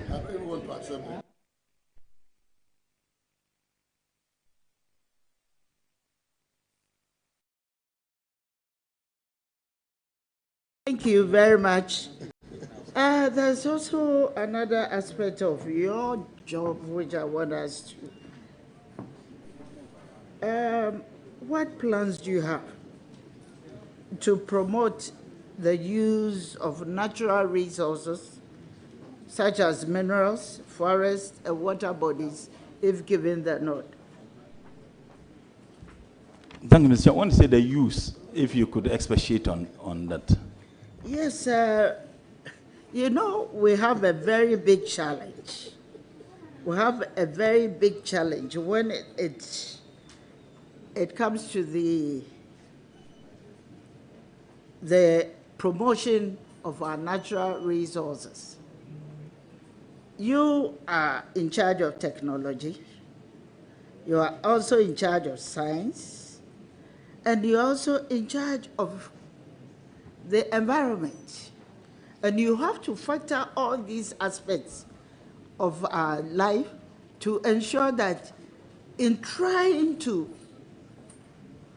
promote the use of our natural resources, there is a very responsible way of doing it. So that is where I am looking at. That is where my question relates to. Thank you. Thank you, Mr. Chair. Initially, in one of my responses, I talked about the already laws that we have enacted to preserve the environment, if you like, to conserve and sustain the environment. And the Hazardous and Electronic Waste Control and Management Act I talked about. And the fact that we now have the e-waste recycling, at Agbogbuloshi. Reclamation and of degraded lands. If we have agriculture smart technology, we'll be able to help in this direction. And we can only do so if research institutions are given the needed resources to come out with that. Of course, in collaboration with the Ministry of Agriculture, because we know the effects of our agriculture activities on our environment. Again, we fight galamsey. I see that as a moral duty and a responsibility. I don't know what I mean. My earlier, answers, I said, look, the idea of helping to sustain the environment is anchored on scripture. And I made reference to Genesis 2:15. I also made reference to Quran chapter 2, verse 30, where the Lord, and in this case I'm referring to God, and treat all of us to do everything possible to take care of the environment. It's a moral duty. Maybe perhaps our religious groupings, the pastors, the imams, should incorporate in their sermons, their preachings, the need for us all to play a role in sustaining the environment in which we live. And I think that is one way. So there will be so much education and sensitization that will go a long way to help. Thank you. All right, thank you very much. My sister Aja Ladi touched on how you can deploy our women to assist with waste management. But I see a much broader area. You recollect that our women are often disproportionately impacted by climate change, especially in low-income countries where they may be more susceptible to harm due to poverty, lack of education, and limited decision-making power. Women may have limited access to resources such as land, credit, and technology, which can limit their ability to adapt to climate change and mitigate its impact. Honorable nominee, what specific policies does government plan to implement to address the climate change and environmental sustainability, especially as regards to women? Thank you. Thank you, Mr. Chair. His Excellency President Mahama made history by nominating a running mate as a woman of substance, a woman, I say, who is more than 1,000 men in terms of her achievement. And I think that it is not for nothing that she was made the running mate. And the good people of this country actually, endorse that. Women have a significant role to play in all aspects of our life, whether environment or agriculture. And I can tell you that I'll do everything possible as far as the ministry is concerned to give women a lead role. You were a deputy minister there, and the information I get there, you perform outstandingly. So when women are given the chance, they deliver. And we would ensure that we make women play a lead role in this journey. Thank you. Thank you very much. Honorable Minister, I have a challenge, and the challenge situates directly in my constituency. You know, in Accra and Kumasi, but in Kumasi, my constituency is where we have the abattoir. Responsible disposal of waste is very much required when you have abattoirs situated in the middle of the town. You know, there is a technology that can be used, and at the same time, the output will be commercially useful as a society. If given the nod, Honorable Minister, how are you going to ensure that the abattoirs in Accra and Kumasi will embark on this responsible waste disposal? As I speak now, if you go around my constituency where the abattoir is at this point in time, I don't think you can breathe well because of the stench that comes out. What would you recommend as a solution or a technological solution to address that particular issue? Thank you. Thank you, Mr. Chairman.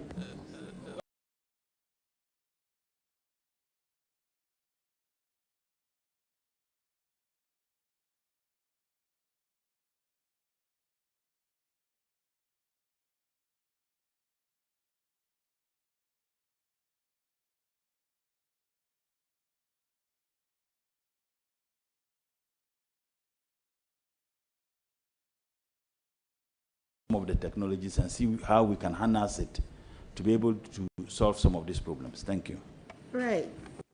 Much, Mr. Chairman, women in science is something that is very much required if we want to achieve our sustainable development goals and ensure the inclusion of women in addressing climate actions and all other actions.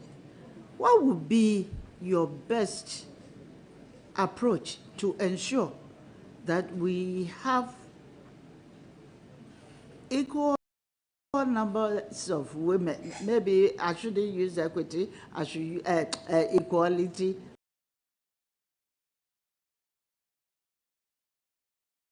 But equity will have an appreciable number of women and girls undertaking science in school. Thank you. I think that the STEM, like I said earlier, is not only important but essential. And my earlier suggestion is that if we can incorporate STEM education at all levels in the education curricula of all levels of education. One thing I've observed as a trained teacher, at the lower primary, you may have the numbers of girls and boys the same. Sometimes the girls are more than the boys, particularly in rural Ghana. But as they progress, the number of girls, reduce, and then the boys will have that. And in some communities, unfortunately, they feel that girls are not supposed to go to school. There's a profound socio-cultural, aspects of our life that hinders the growth of girls, particularly in the area of science. I have 2 boys, 2 daughters, and they are wonderful girls. And I will do everything possible to assist them, just like I assist the boys, to be able to unearth their enormous potentials.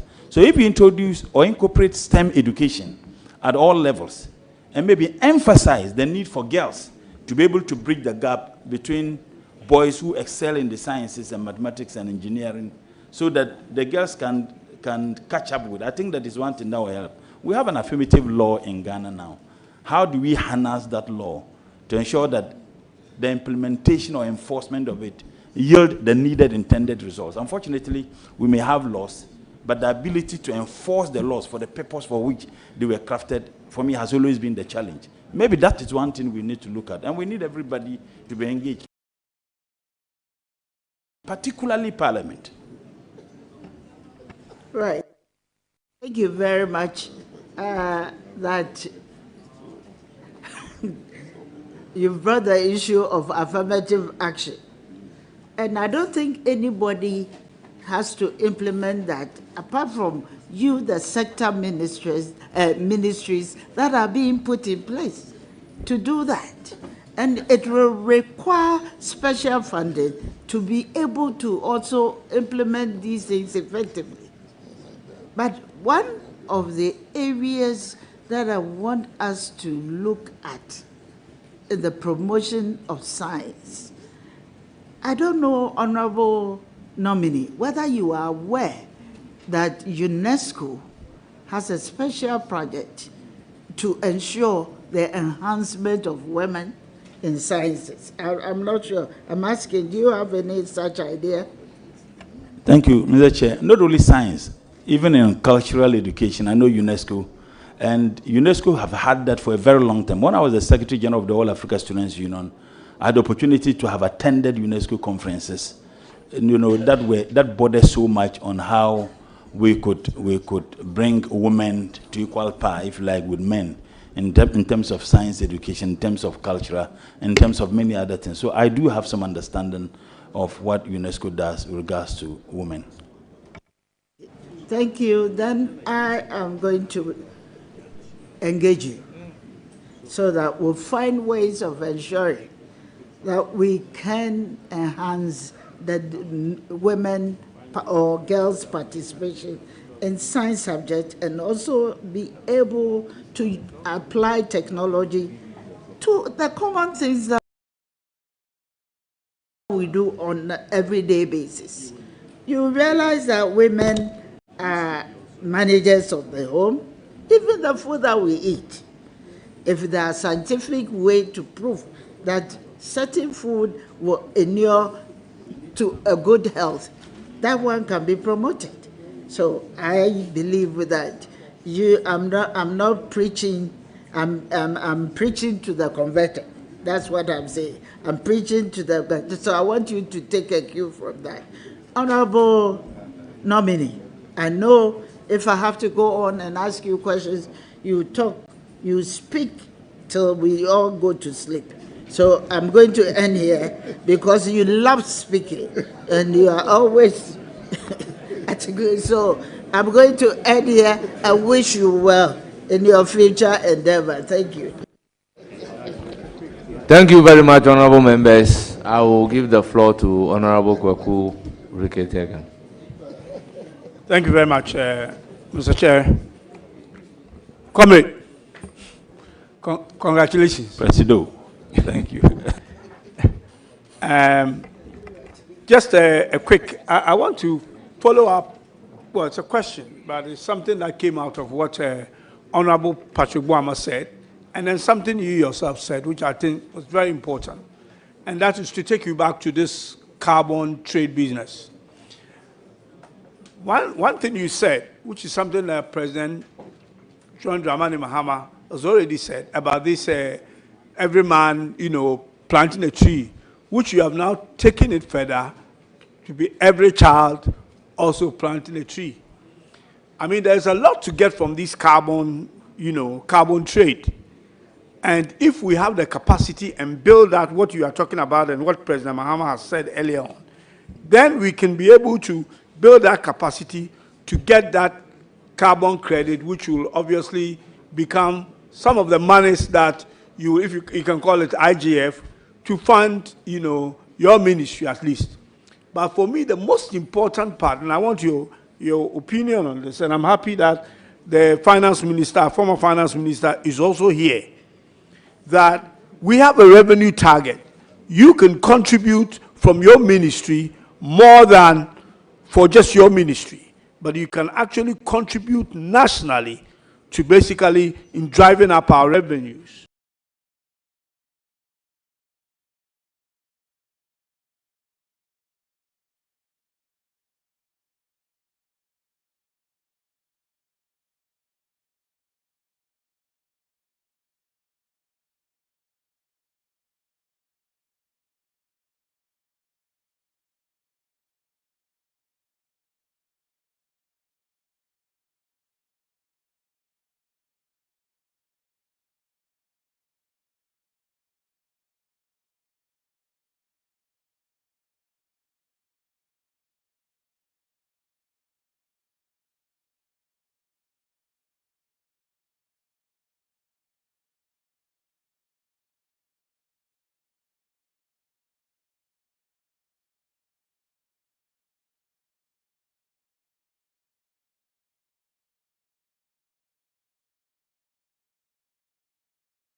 Gambihin Dana,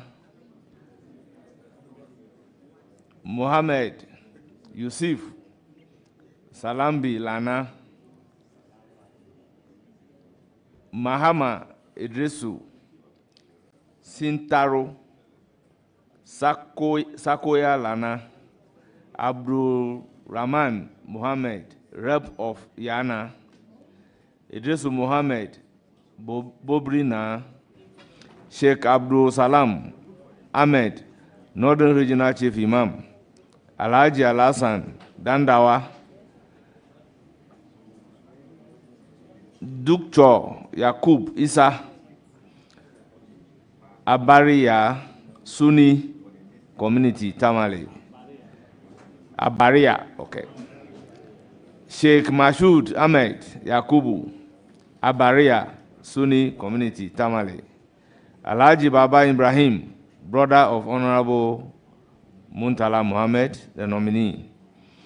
Ishaku Umar Farouk, Constituency Chairman.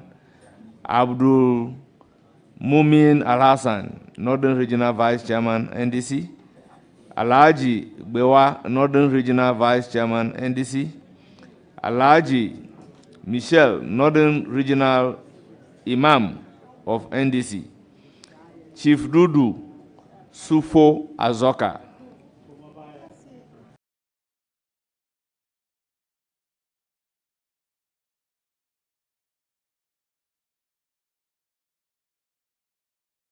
Vice Chairman,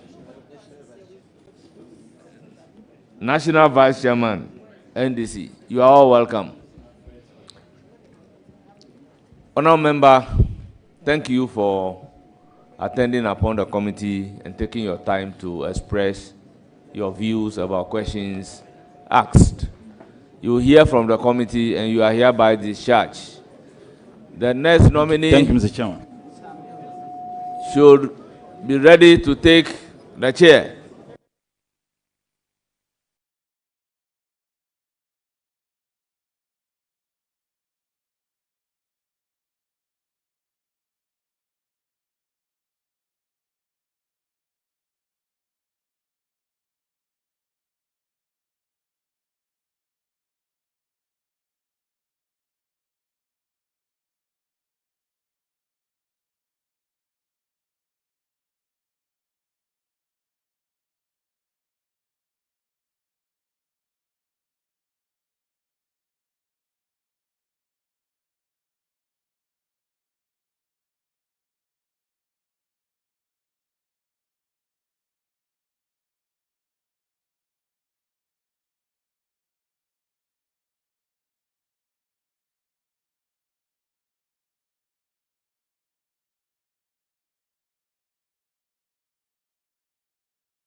We're calling it secondary school. Then, too late